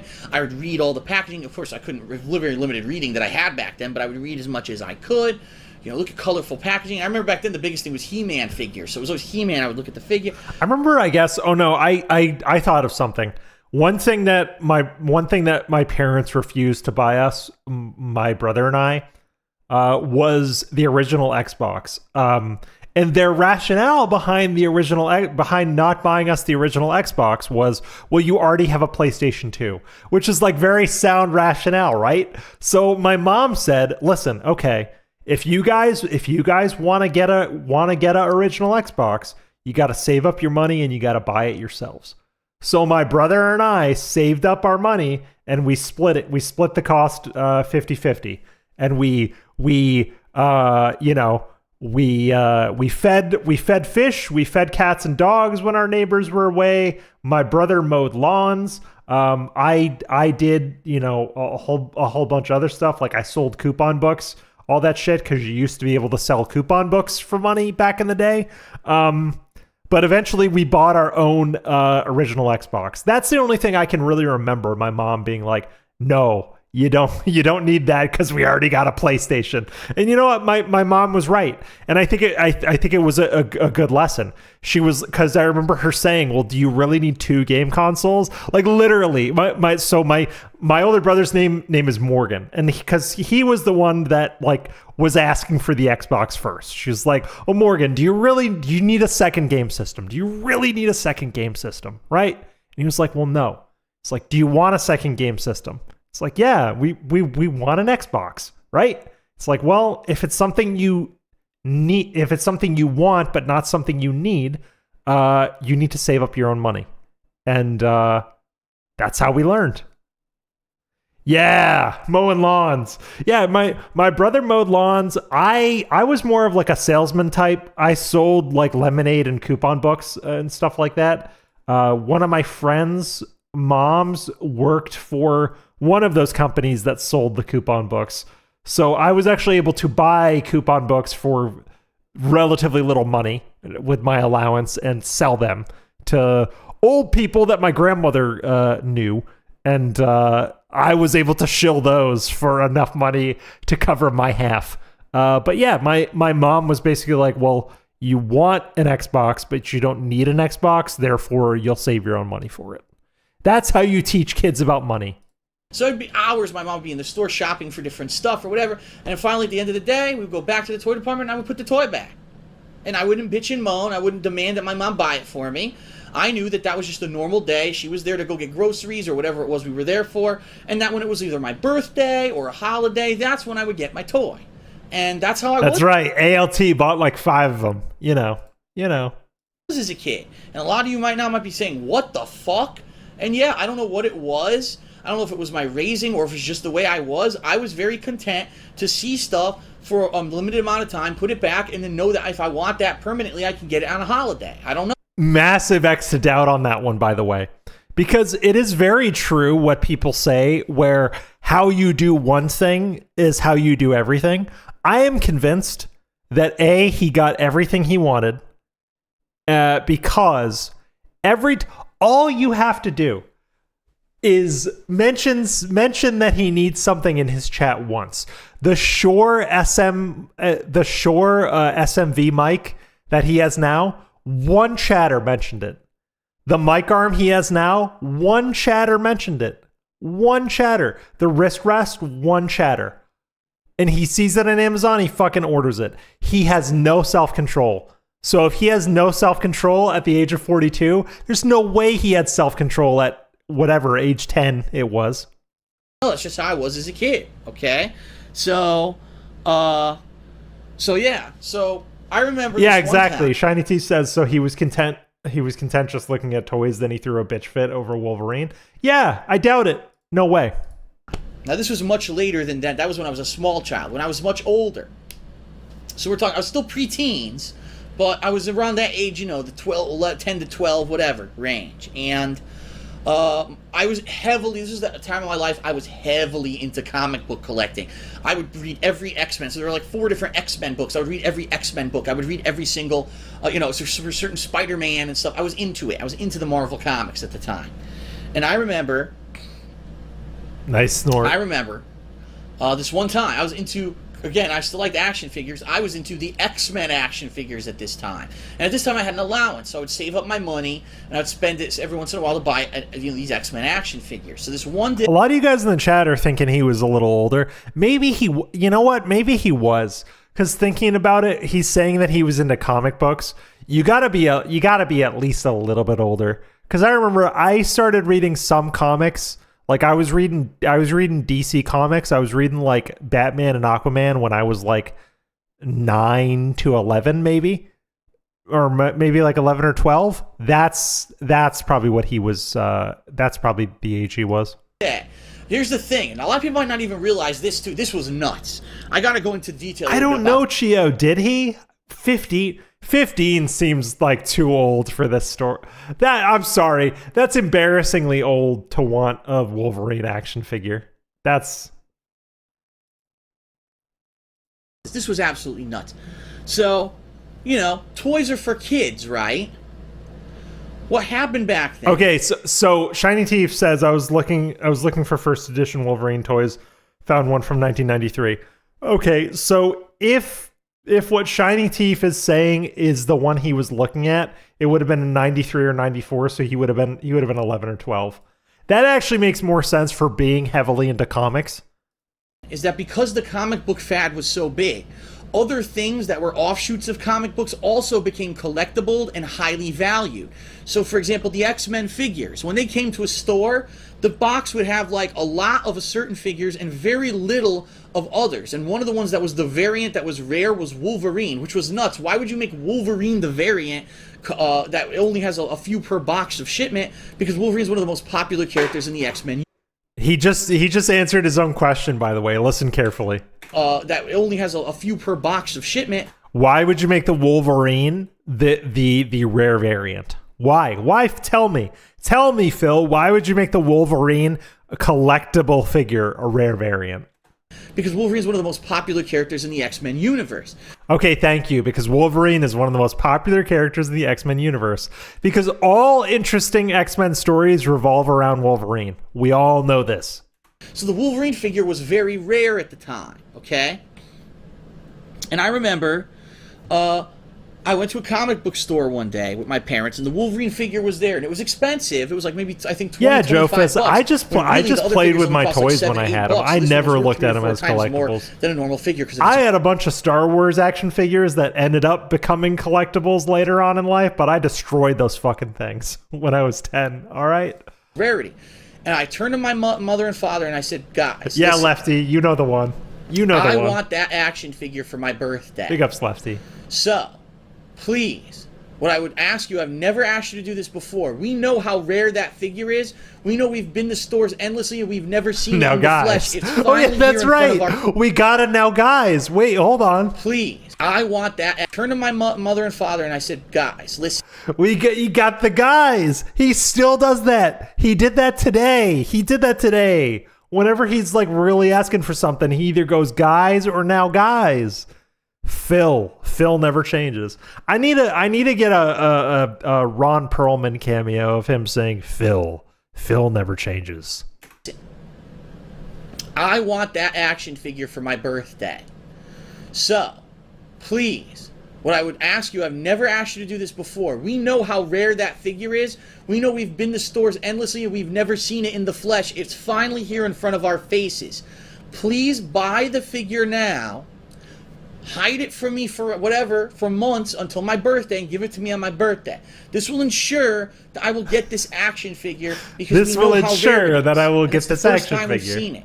And I begged with my parents and I pleaded with my parents to we get need it, right? we need a Lachero video of young Phil. Like we need a Lachero video of this, of literally like young DSP pitching Dave and Linda on the Wolverine doll. That'd be fucking hype. I'd watch that. So the way it worked is that maybe once a week we would go to the comic book store. And so like 1 week, 2 weeks. Oh yeah, I know. 3 weeks I know, Sonny. I know AI Ron Perlman week could do it. Week 4 we go back. It's gone. I want to get the real Ron Perlman to do it. Someone bought it. And I have not, we haven't gotten any more. I'll throw a couple of Taken L's bucks to Cameo to get Ron Perlman to do it. No one can find this action figure anymore. It's that rare. Because it was the most popular character at the time, Wolverine. He was the rarest figure because he was the variant figure in the box figures that would be shipped to toy stores. So my birthday came and passed, and guess what? My parents go, "We're very sorry, Philip, but we couldn't find the action figure." I said, I told you to buy the figure. There it is. Why don't you listen to me? Like, it was such a no-brainer. Really all they had to do was buy it then. They could have hidden it forever. I would have never bugged them for it till my birthday. I knew I was going to get it on my birthday. Because they didn't buy it, I didn't get it. I didn't get that figure. I kid you not. I did not get that figure for almost a year. And the reason I got it is because the figure manufacturer realized it was so popular that they were idiots for not making enough. They did a second run, and of course now the figure was valueless because everyone had it because it was the second run figure. Also notice he's doing the thing he always does, and I've seen this clip a million times, and I never picked up on it. He's doing the thing he always does, which is he attributes like internal monologues to certain company executives. Listen to this here. Realized it was, and the reason I got it is because the figure manufacturer realized it was so popular that they were idiots for not. They realized it was so popular that they were idiots for not making enough of them. He does this all the fucking time. He tries to he assumes like the internal thoughts of major corporate executives. Get the fuck out of here. Making enough. They did a second run, and of course now the figure was valueless because everyone had it because it was the second run figure. So I did eventually get it, but it was the second. All right, you guys get the idea. Massive derail, but thank you for putting up with it. Hyper focus on it, and they make memes about it. And they hyper focus on it. Or wait, where are we at? What is? Oh yeah, DSP making investments. Yeah, we did that, and then we have. They can't stop talking how these work. Like, this means something. Here we go. Like, this is some meaningful thing. It's the same thing like how these people hyper focus on dumb stories like the Wolverine figure. And then they Bone and Chicken. Focus on it. And I derailed for so long I forgot where we were. And they can't stop talking about it. And they hyper focus on it. And they hyper focus on it. And they hyper focus on it. And they hyper focus on it. and they can't stop talking about it. It's almost like they're He's calling autism, by the way. He's calling us autistic, which some people are, sure. I've been accused of being autistic. I'm not, but I've been accused of it. there's a name for someone like that. Oh yeah, You his parents had the money and they were real fucking stupid. Yeah, hold on. I'll search the transcript because we have transcripts. Oh, this was a Ludwig upload. There we go. Money to buy it. They were at the time. Okay. Now let's see. And yes, I see someone asking in the chat. Yes, my parents did have the money to buy it. They were just fucking stupid. Dude, if I talked about my parents that way, they'd fucking disown me. They'd never talk to me again. If I called my mother stupid on a live stream, she would drive 2 hours to this house, and I may not wake up the following morning. Let me put it that way.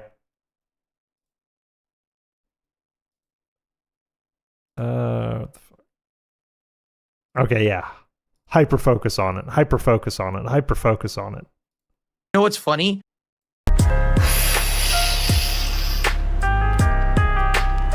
Last time I had financial freedom was probably 2014 when I moved out here. That was the end of it. Seriously, like 2014. Okay. So I'm not even kidding you. Moments after I started streaming, this guy named Jake. Oh yeah. Wait, no, we were just on this one, weren't we? You should have said, "Hey DSP," if you didn't want me to say it, and I can't find it in the kick chat.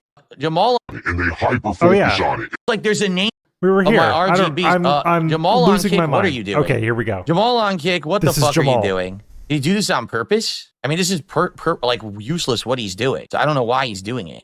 Hold on. I'm glad that I stopped recording. It's So he hasn't WWE said anything for a while, Champions time. too. Trying to find his name, and Thanks I can't for the find it in the support. kick chat. He's on. NWO. News says.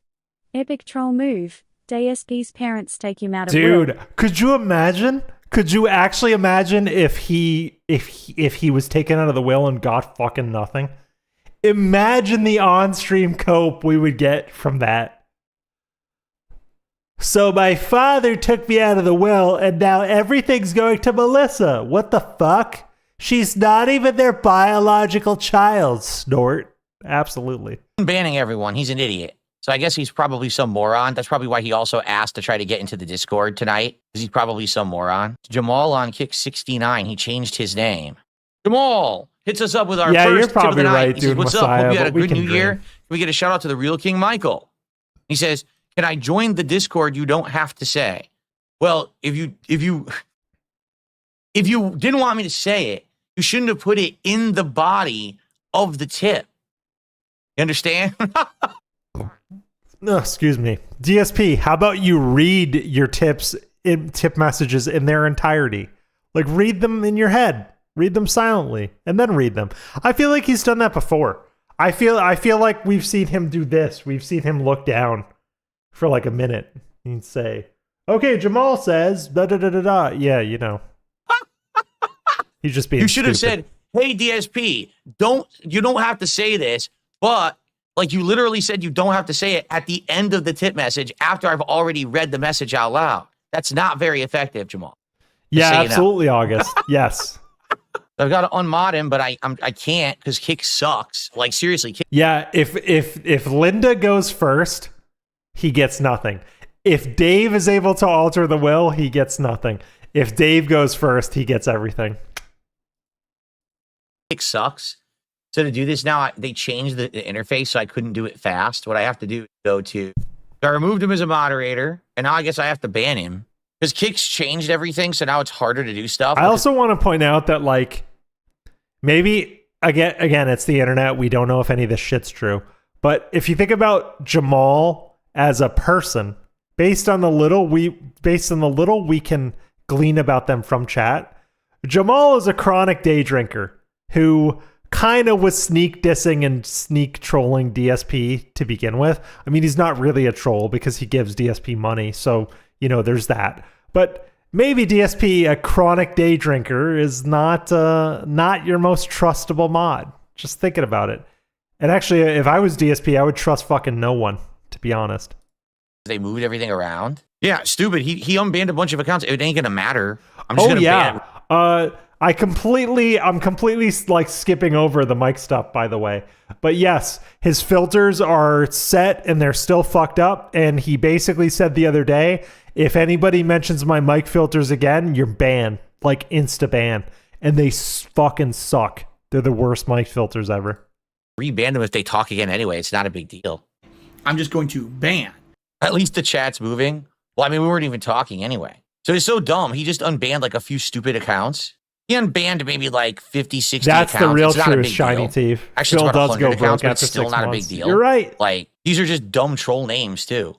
What a moron. Exactly. They're all clone troll accounts. It's not a big deal. Like, I don't care. I mean, what a dummy. So let me get this straight. So he gave me a bunch of money. Remember, he did. He gave me some tips. Oh, really? And stuff. Lucky Gremlin he offered got to a be warning? a mod, so I made him a mod. Wow. He kept giving me tips. That's intense. Oh my God. What a fucking idiot. That's really intense. Well, tonight he asked to be on the Discord, which I said, well, let's talk about that at a future date. Let's not talk about it now live on stream. And now he unbans a bunch of troll accounts, which obviously, did he ban you, Iron Chef Sakai? Who is he banning? Is that what he was doing? He started banning people? Let me look, because he unbanned a bunch of people. I have to see if I can control the chat log. No, see, they won't even let me fucking scroll up. So 2 mods in a span of 2 weeks. Like literally 2 mods in a span of 2 weeks. Iron Chef Sakai and then this dude, Jamal. 2 problematic mods in a span of 2 weeks. What's as DSP would say, what's the commonality here? It's you, man. You attract weird, flaky, unreliable, sus people, man. It's all your fault. They changed Kick. This sucks. I can't see the chat archive. They changed the whole thing. I can't even scroll up more than a tiny bit on the Kick chat to do that. I mean, I can unban Iron Chef Sakai manually. So he was sitting there. He specifically targeted a few people and banned a few people. It's so weird. Like, why did he even do this? What did this accomplish? For me, I don't care about the people he unbanned. That's just troll accounts that easily can be banned. But obviously, I don't want legit people to have their accounts banned. And it looks like he selectively banned a bunch of accounts, and then he just started unbanning everyone. It's weird. I can't even tell. Yeah, so he's fucking with you then. Yeah, obviously fucking with you. But again, he still gave DSP money, so he's not a troll. All of these people who tip DSP and contribute to DSP and think they're hardcore trolls, you're not. You're still giving money to him. Get out of here. I'm looking, I can't even tell who's who here. Like, because I don't know a lot of your accounts. So it looks like he specifically banned certain accounts, but I don't know why he did it. Probably. Like, how did he target? He probably was drunk. I legit have no idea how he targeted those people. Well, if you most of his talk banned, in stream chat is about how he's day know, drinking constantly. And I'll unban you, but I need to know your actual Kick name. They were gin bans. Yeah, I mean, that was incredibly stupid. It accomplished nothing. All it does, it's delayed us for a minute. I just got to pee and we're going to resume it. And he sent me a bunch of money. Gee, thanks. Thanks for the money, stupid fuck. Yeah, I mean, it gave us this segment, but still, never give Phil money. Never give Phil money. All right, so now, my apologies for the distraction. Again, yes, Kick is operated via a lot of Amazon API hooks, which is why it's so similar to Twitch. Like, people are like, why is Kick, in terms of its design, so similar to Twitch? Because it's based on the same infrastructure. You had your account banned on Kick tonight by that idiot. Let me know and I'll unban you. I just need to know your actual name on Kick, your full name. You know, no big deal. A bunch of burner accounts got unbanned. I will say Twitch is very easy to use as a streamer. I've streamed on Twitch before. I just hate the amount of ads it throws in your face. The ads go on for days and days and days, man. I can't fuck with that. I'd rather hang on YouTube. It's not a big deal. They're just going to get rebanned. All right. He's going to do this.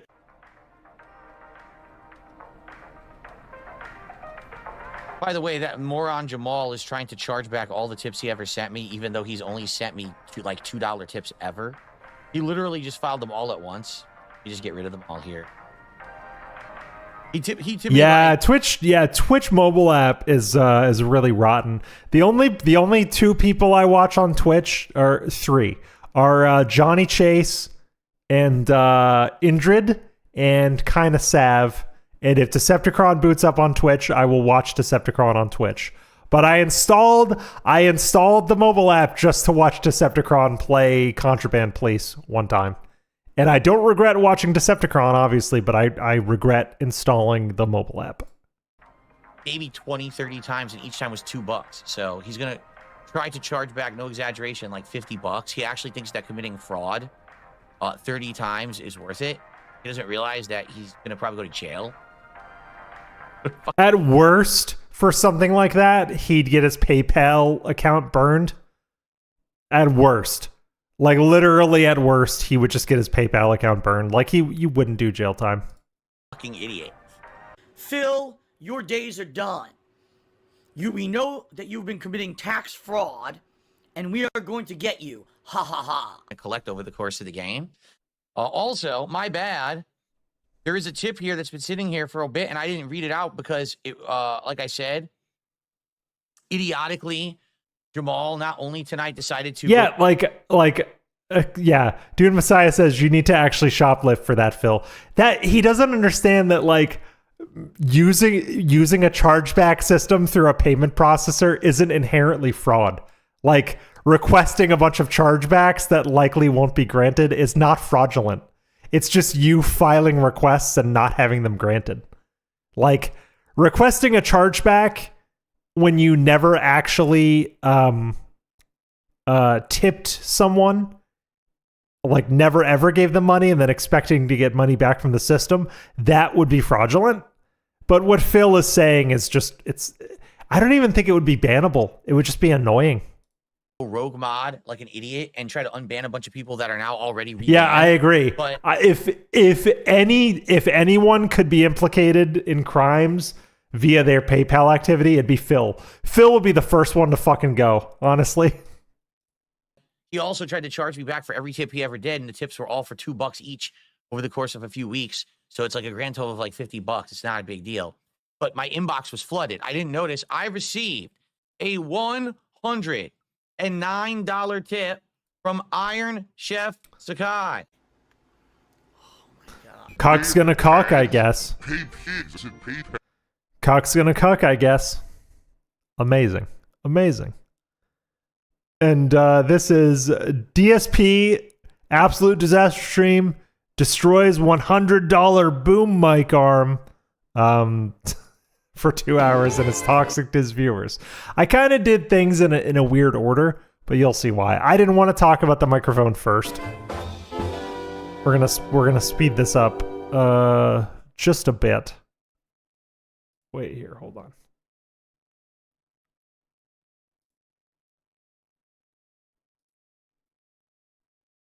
Hello? Philip? Hello?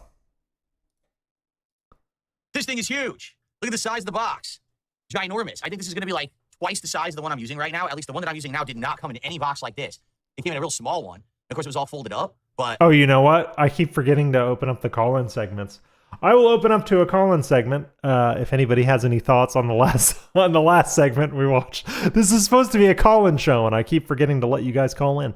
If anybody would like to hop on, feel free to jump in the Discord via the link in the description. We've set up a Discord room on Detractor Beam for y'all to hang out and wait in. Or if you'd like to call in via the phone, the number is 1-917-740-8933. 1-917-740-8933. And if you would like to anonymize yourself, you can use *67 while dialing. But yeah, man, it's absolutely wild how two mods have gone rogue, essentially, within like 10 days, 14 days. Incredible. And it really shows the type of person that DSP attracts. It's just people that want attention. And to be honest, it was very clear to me that Sakai was hoping to be welcomed with open arms on the troll side. And when he didn't do that, he is buying his way back into Phil. It is painfully obvious. Okay, nobody on the phones yet at this time. We're going to go ahead and move on. Move on to this mic arm nonsense shenanigans. Let's see how big this thing is. This might be like super long and huge compared to the one that I'm using now. I don't know. We're about to find out. Huge. It's giant. So anyway, it's a name brand. Huge. Shure.com. Of course, it's made by a company called Gator, but it's branded for this mic. It's actually made for this mic and the other high-end Shure mics. Like they've said, oh, it's the best one for it. Well, really, it's just about the maneuverability. It's crass and stuff like that. branding. That's what I'm worried about with this boom mic arm. It feels like it's kind of flimsy and it's not going to last. Like it feels like it's going to bend and break. This one probably would not. Let's see how big it is. So here's the actual boom mic arm. I mean, most desk clamp arms feel kind of flimsy. Like the one I'm using is actually quite sturdy, but it feels flimsy. It feels like it should be sturdier than it is. Pretty large. It's longer than mine that I have already. I can already tell you. It's bigger for sure, which I wanted the biggest one. There's no instructions. I love those Gordon no Ramsay instructions. stingers. It literally comes with no instructions. Okay, well, I hope that's easy to figure out then. Who needs instructions? However, it does have one of those really delicious silica packets. They're extra tasty. Part of me wishes he ate that silica, like ate it. Go ahead, Phil. Eat it. See what happens. Now, how do you adjust it? It's tight. This is loose. I don't know. Oh God, it's spring loaded. The arm is spring loaded. How does this work? I don't know what to do. Yes. Something has to hold the arm up. Something has to basically keep tension on the arm or it will not hold your microphone. Phil. I hope I don't break it. I'm not sure what I'm doing. Uh-oh. I don't know what I'm doing. Did I just break it? No idea. Please explain. Please explain because you're making me nervous. I mean, there's no instructions. You would think the cable should go on. I've held a lot of mic arms in my hands. I've used a lot of mic stands, mic arms. I purchased a lot of mic stands, mic arms, both for personal use and like work contract use. And almost never do microphone stands come with instructions. I recently bought a laptop for my girlfriend. Like she just needed like a basic Windows laptop. So I got her like a HP something. And it was clearly like a laptop that was supposed to be like a corporate laptop. It was one of those thin little HP Elite books, whatever. It came with zero instructions whatsoever. No literature, no nothing. Just a laptop in a box because it was basically like a corporate thin laptop, and it was for people who wouldn't need instructions. These mic arms are targeted towards people who wouldn't need instructions to use them. And even if you've never used a mic arm before, the uses of a mic arm are pretty self-evident. You can tell by looking at it. Back, not the front, but maybe not, because then the Shure is upside down, which makes no sense. Oh, iPads have no instructions. Well, yeah, because they expect you to plug it in, turn it on, and then you walk through the setup guides. What's up, Alfred? I've already broken it. I don't get it. Now it won't even rotate. I'm not even kidding. I think I broke it. This is just broken as fuck. Yeah, this mic arm that I have now, I paid like $13 4 years ago for it, and it's still going strong. I replaced a clamp on it for $2. I replaced one thing on it, but it's fine. It feels like I broke it. I'm serious. It feels like I just broke it. Like, what just happened? That is a nice mic arm now. Now I can adjust it. Okay. So it's spring loaded. This one is not spring loaded. This is like crazy tech. Something completely different. It's weird. It's got these weird springs in it. I've never seen an arm. Bro, like this they've before. been using springs. They've been using springs for mic tension for decades. So this is going to go into the clamp. Since like the 1950s, literally. Yeah. That's going to go into the clamp. Oh, but it feels loose. Oh, wait, okay. It goes all the way into the clamp. Now it's probably nicely secured. And it rotates yes, nicely. he did, VLX. Okay. Yes, he did. He wants hydraulics. But barely. It's like really tight. And you turn it all the way right. So I'm going to have to clamp this onto the desk. No, it just undid itself. What is going on? And I did nothing wrong. I did absolutely nothing wrong. I did everything right. I tightened it all the way and it still undid. Yeah. The Snalt is my favorite on-stream duo. Like lately anyway, like Snood and Indrid are like all-time like power streaming couple, all right? But sometimes Snalt just hits the funny bone just right. They're very good at riffing off of each other. They have very similar sense of humor. Their double entendre segments are very fucking funny. Why is it undoing? You shouldn't undo like that. And I don't know why. Like, what is this? Is this an extra piece for the end? Yes, Snalt. I can't be the only person that calls them Snalt. I call them Snalt all the time. My girlfriend will be like, "Who you listening to?" Like, "Oh yeah, Snalt is on WPIG." Like, she knows that I'm referring to Snood and ALT, but I call them Snalt. They're funny. Within the end over here, look, it just undid again.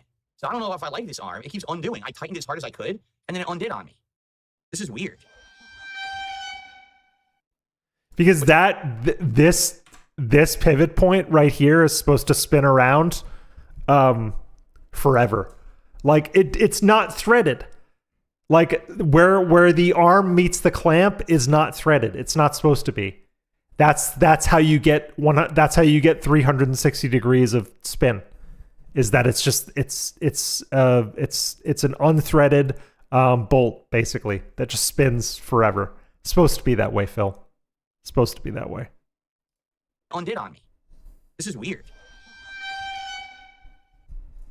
What's weird is it's like forcing itself to undo itself, which I'm not even doing. Look, it's like it's doing this by itself. I gotta put this on the desk first, and then I gotta get the arm on there, and then the mic on there, and then mess with it. No, I know there's a QR code, but like, it says the Shure logo is a trademark. Here.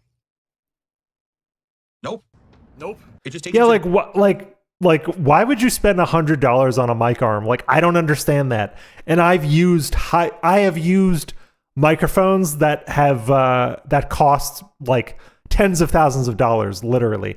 Like when I worked at the TV station, we had mic kits that literally were like $40,000 kits, and the mic stands that we were using were like $12 stands.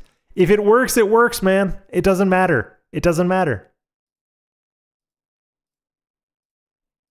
Gator website. That's it. Yep.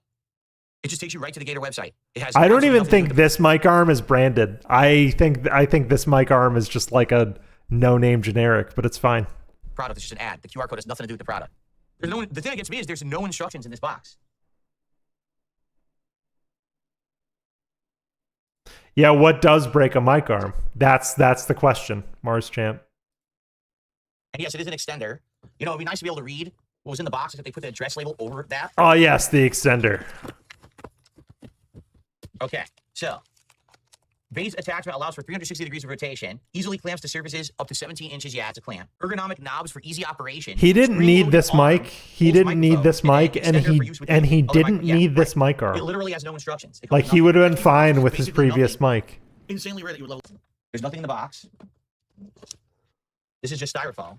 There's yeah, I have a great value mic arm, and I'm not ashamed to say it. With it till you figure it out. Okay. Well, I'm gonna try to set it up. Those will be interesting. I don't know if I unplug and replug the mic and if it's gonna work. I wonder. I guess we're about to find out. It'll work. It's USB-C. It's fine. Or no, I think at this point he was still XLR. XLR will work forever. Testing? It doesn't care. It just works plug and play. That's good. I didn't know if it was gonna work or not. So I've got it in position. The problem is the cable management on it is a little weird. It's got these weird like clicky tabs. You have to push the wire into to do the cable management. So I got to do this quick, and then we can test it. Yeah, mess around with it a little bit. It really depends. Like I'm fine with people. I'm fine with buying nice mics. Like this is a $300. Like this is a $300 mic. The one I'm using here, the AT4040. But I bought it with my own money, and I saved up for it because I wanted a mic that sounded nice and warm, nice and rich. It just kind of pushes it and doesn't you know, it's odd. Again, there's no instructions. But for him, like the AT2035, that was like a $60 mic, and that was fine for him. I have an AT2035 too. It's a good mic. Ease of use than the cheap one I bought. What the hell? Like, how does this work? Look, it doesn't go into this clip. It doesn't hold it. This looks like a piece of crap. We can't see anything, Phil. We're gonna play this. This is fucking awful. We can't see anything. That's worth playing. This is crap. This clip hole, this wire holder looks terrible. Absolutely terrible. What the hell? How do they expect you to do this? You're supposed to take it off. You're supposed to take it off, Phil. God, this looks dumb. Look, it doesn't even go in. It literally won't fit. It's a USB cable. It doesn't fit. What the fuck were they thinking? What the fuck is Nintendo thinking? It's awful. What idiot made this? All right. Hold on one second. I'm going to try something. I gotta unplug it again. I don't think this is going to work, though.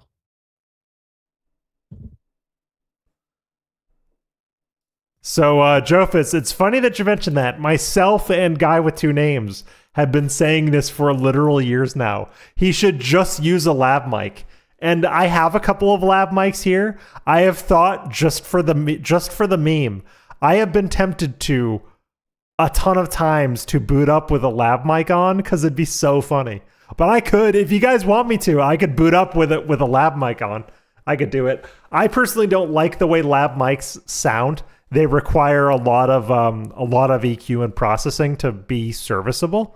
But he could absolutely find a good setup for a lav mic where he could just hook himself up and he'd be fine. He'd be perfectly fine. Wow. I have just experienced the most finger-destroying cable management system I've ever seen in my life. With no instructions, it's incredibly hard to figure out how to do it.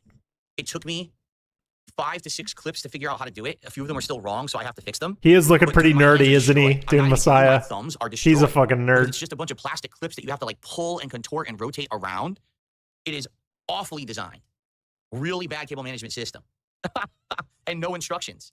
So you just have to figure it out for yourself. So hold on, I'm almost done. Okay. I think the assumption is that most people that would be setting this up would be some kind of either professional production person or online content creator that would then look it up online, you know? Holy shit. That was insane. All right. Holy shit, I got it working. Now hold on. Yeah, dude. So the Nerd Crew is really fucking funny. It's like peak Red Letter Media content, and it's so true. Like, the reason why it's funny is because it's so true. I don't want to say much about it or show it on stream, but go watch it. The Nerd Crew, just really funny fucking RLM sketches. Very funny. I clapped when I saw it. That's all I'm gonna say. That destroyed my finger. So I don't even know how to describe it because I don't even know how to describe. The lights went out again. Yo, the lights went out again. Yeah, August. I bought a green screen last week, and it came with no instructions. And I know my way around green screens, but obviously it's a collapsible green screen. So I was having trouble for the first time collapsing it down because, you know, collapsible stuff is cumbersome. I looked up a guide from the green screen manufacturer. Here's how you fold this green screen. And it was a 15-second video, literal 15-second video. And I was able to twist it around, fold it, put it in its case, and move on with my day. Could you imagine Phil fumbling with a fold-up green screen? That would be really fucking funny. That would be really great if Phil had to physically fold up a green screen. Oh my god. All right. Well, I know how to fix it, but this is ridiculous. I swear to you, we're going to get through tech issues, and one day we're going to have a normal show, and things are going to get back to normal. I swear. At some point. It's not going to be today, obviously. This microphone stand, okay? First of all, when I hooked it up... Yeah, consume product, be excited for the next product. Exactly. Properly, but now that I'm actually, that's the idea. I think what it is, it needs weight on its springs, and then it holds in place, okay? Oh, this is completely loose. Are you kidding me? Oh, no! It's completely loose. Like, how do I tighten this? Anyway, it's wobbling, so obviously I don't want that. That's not good. The whole thing could come falling down. I think he put the washer in the wrong place. The thing is, it has these knobs that are going to tighten or loosen so I can re-angle, which is good. But this is the worst. The worst. The brass rings. How do I tighten the brass rings? How do you do that? The brass ring is completely loose. I don't see a way to tighten it. The rings are just loose. They don't do anything. I spin them. They don't move. They don't do anything. Look. The brass rings are loose. They don't do anything. I can't do anything here. Turn them. I'm turning. They don't do anything. Jokerfied. All they are washers. They don't actually do anything. Okay. Here it is. This is the extender. The problem is if I tighten the yeah, collapsible forts. That's what it reminded me of. And I was trying to place it, but you just reminded me. Oh my god. I had those pop-up tents. Like when my brother and I were kids, we had those pop-up tents that would fold up. And I was folding up this green screen the other day after using it for a stream, and I was like, what does this remind me of? It's those fucking pop-up tents, dude. How to fuck with this? I have no clue. Well, I have no idea what I'm doing. They didn't even explain anything. Take the mic out, put it in the right way. And what's the right way? Collapsible snorts. That's a great LARP name. Collapsible snorts. Now I scraped it all up. Great. Now it looks terrible because I tried to use a wrench. It didn't even work. And now I scraped it all up.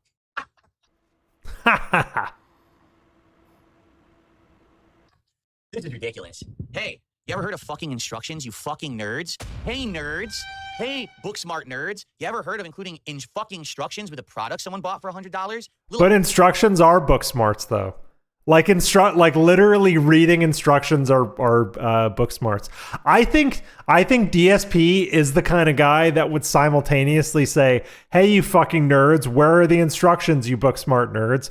But then when he was younger and he got something new, he would look at the instructions and he would say, "These are for fucking nerds. Fuck this." I guarantee you. I'm pretty sure I've seen unboxing videos where he's literally said instructions are for nerds. Fuck these things, and then he's tossed them aside. So I think DSP will always be contrarian and always say the shit that he thinks would let him cook. Hard, isn't it? Too hard to do that in 2024. Instructions, right? Oh my god. Fuck them. Do the whole segment over from the start because the game developers suck and put a fucking hole in the floor. Go fuck yourself. Fucking every piece of technology I messed with in the past 2 months, it's the same exact thing. Yeah, that's true. He told us in so many words that he didn't really have a friend group, that like nobody would let him sit with them at lunch. So he wasn't even cool enough to hang with the nerds. So why is he calling people nerd? Come on, Phil. No instructions, not easy to figure out. What is wrong with these fucking people? So this is all loose, and I don't know how to tighten it. I can't even get this to loosen now. This here, down here, the mic, like I can't get this to loosen from the extender. Like obviously there's something I'm supposed to be doing here, and it won't work. I can't get it to loosen at all. The brass ring doesn't do anything. It's not even like threaded on here, right? It doesn't do anything at all. Look, I go up, down, left. It just goes up and down. Doesn't do anything though. This, I get the extender off, but then I can't get. Here. This is gonna fuck the cord up. So hold on. No, he didn't. Well, he read the instructions. He just didn't internalize them. Because I watched that the other day on while I was watching one of the WPIG streams. He literally said, "Oh, press Control and Spacebar to crouch jump." He said it just like that. And then like 20 minutes later, when he had to crouch jump on top of the barrel to get to the pipe, he didn't remember it. So he reads things, he doesn't internalize them. What the fuck? What the fuck?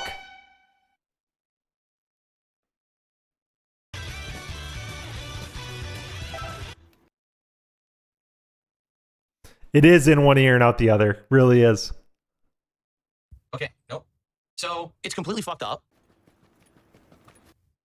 This also, like, why would you ever do this on stream? Why? And I like to think I'm pretty competent in setting up technology and everything like that.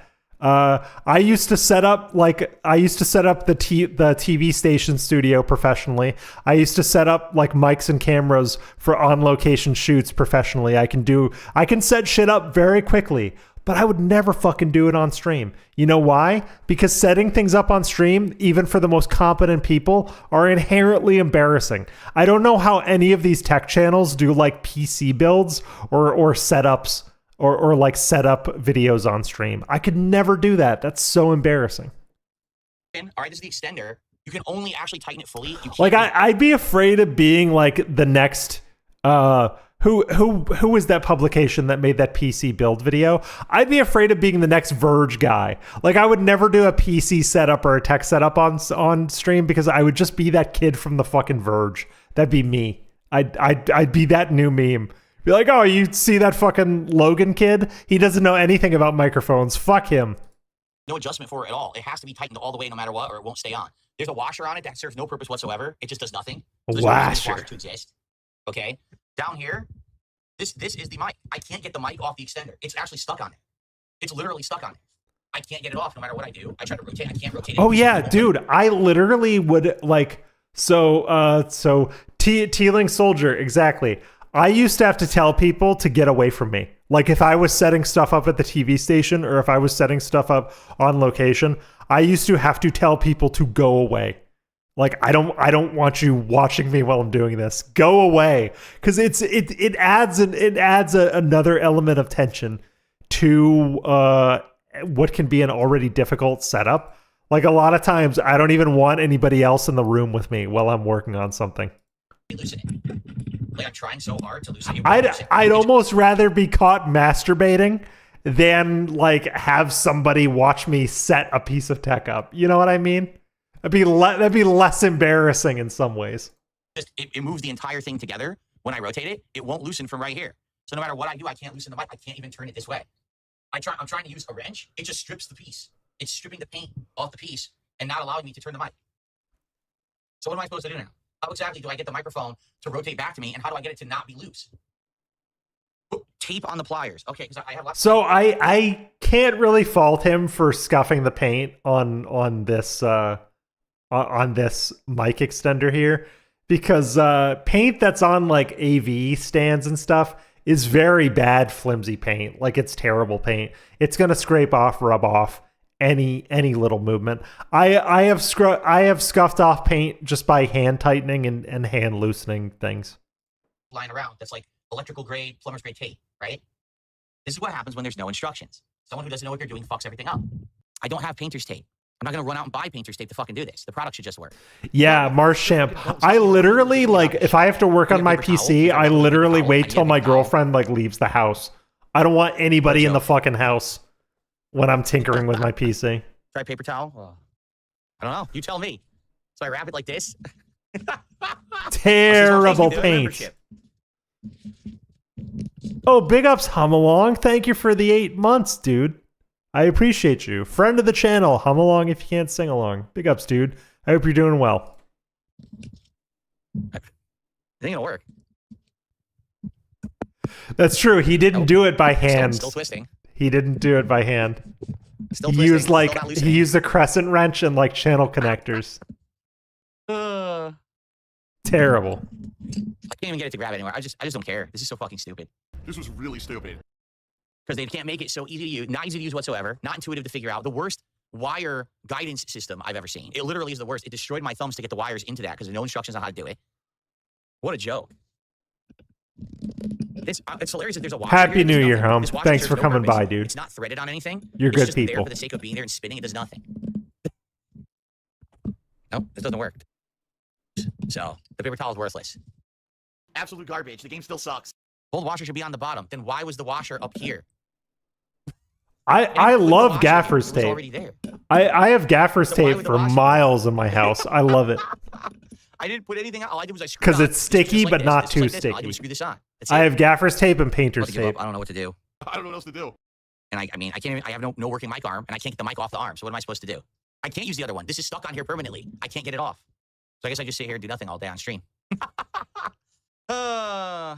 This microphone is stuck on the. He over tightens so hard. I tried to use a wrench. Yeah, because So this part is completely stripped. If it like free spins like that, and he can't get this one off. Very funny. And all it's doing is stripping the paint off of the goddamn cylinder. It won't. I can't get enough force or torque. And people, get painter's tape. That's true, Talby. That's true. What? I don't have painter's tape in my house. I'm not a fucking electrician or a. That's why I'm calling massive bullshit on him. Like ever touching a PC, like ever building a PC.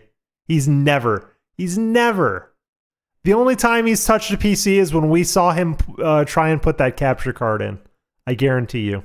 He's never fucking touched it.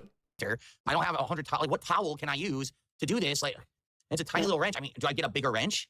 Do I go get a bigger wrench? Yeah, I guess I got to get a bigger wrench or better wrenches. We're going to be here until I figure this out. 2.5 hours on this.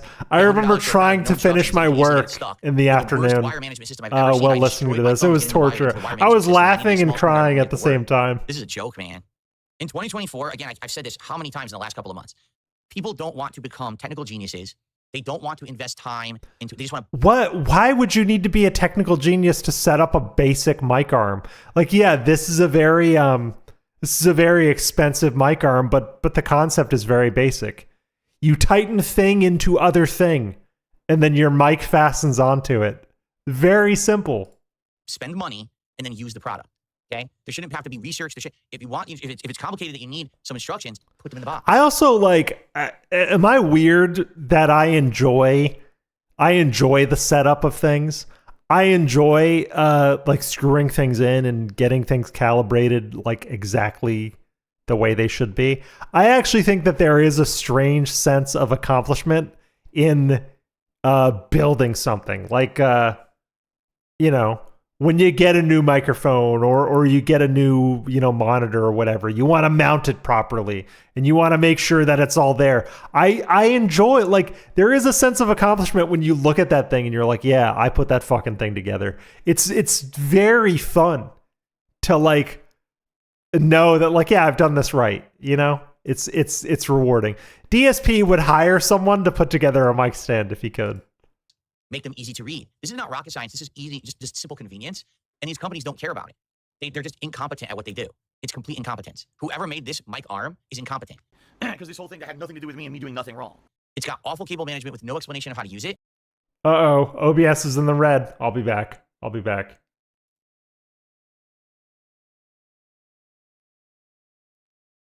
OBS, we should be coming back. OBS is dropping into the red for some reason. I don't know. But I'm going to soldier on. And it's got an arm you can over torque, and now you're stuck. Well, why the fuck didn't you just tell me how to do it? Too hard to put a piece of paper in the box? Yeah, apparently so for these idiots. Jesus Christ, these fucking idiots. I have WD-40. I'm not putting that on my microphone and destroying my fucking $250 microphone. I'm not dumb, because that will. It'll just leak on it and destroy. Here, I'll be back. I'm going to restart OBS real quick, and then I'll be back.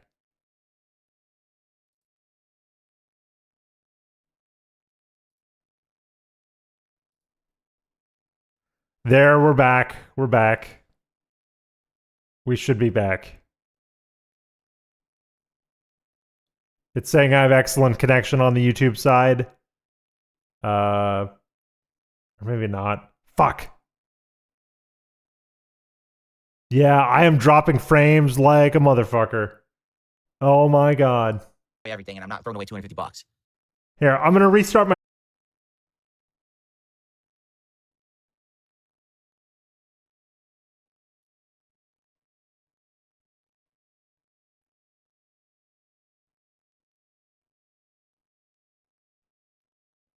Okay, we should be coming back now. I sincerely hope. I'm going to soldier on, and if we come back, we come back. It looks like we are. It looks like we are coming back. On and off. Yes, towel fabric, paper towels will I work. hope All right, so. it's paper towels, which is why I grabbed this. All right, I'm going to go get, I guess I'll get like a washcloth, and I'm going to try to get more wrenches. Longer wrench and a washcloth. I appreciate those of you who are actually trying to give me practical solutions rather than go watch the video. There we go. I know, isn't this great? Great technology. Modern technology is amazing, isn't it? With no instructions. Then you fuck it up and there's no way to fix it. I don't even know what to do. I can't use a cloth because the cloth, it won't grab anything with the cloth on it. So that doesn't work. I have 2 wrenches, but I have no idea which way to turn it. And if I turn it the wrong way, it's just going to make the problem worse. Guys, I don't think we're going to be doing any gaming today at this rate. I guess this is the whole day. It's just me fucking with this. Isn't this great? We already lost 40 minutes of gaming. Yeah, we lost 40 minutes of gaming. So a normal stream goes till 4. It's at 1:35. This is the longest podcast ever because of this garbage. This is complete trash. What the fuck, Remedy? You guys fucked up, man. Yes, I could take the mic off the side, screw mount. But that doesn't solve the problem. Yeah, I could do that right now. And then washers would go flying everywhere because these are attached with washers on the sides. So that's just going to create another problem. And then, like, I can here. Everyone's insisting I take the mic off of it. I can do that, but I mean, it's not going to solve anything. And now I know it's attached with washers, and the washers are going to. Yeah, guys, if you can hear me, I'm going to have to end the stream, I think. I don't know what's going on with my internet, but, or wait, here, hold on. I think now we're coming back. Now we're coming back. Finally. Okay, we're back. We're back.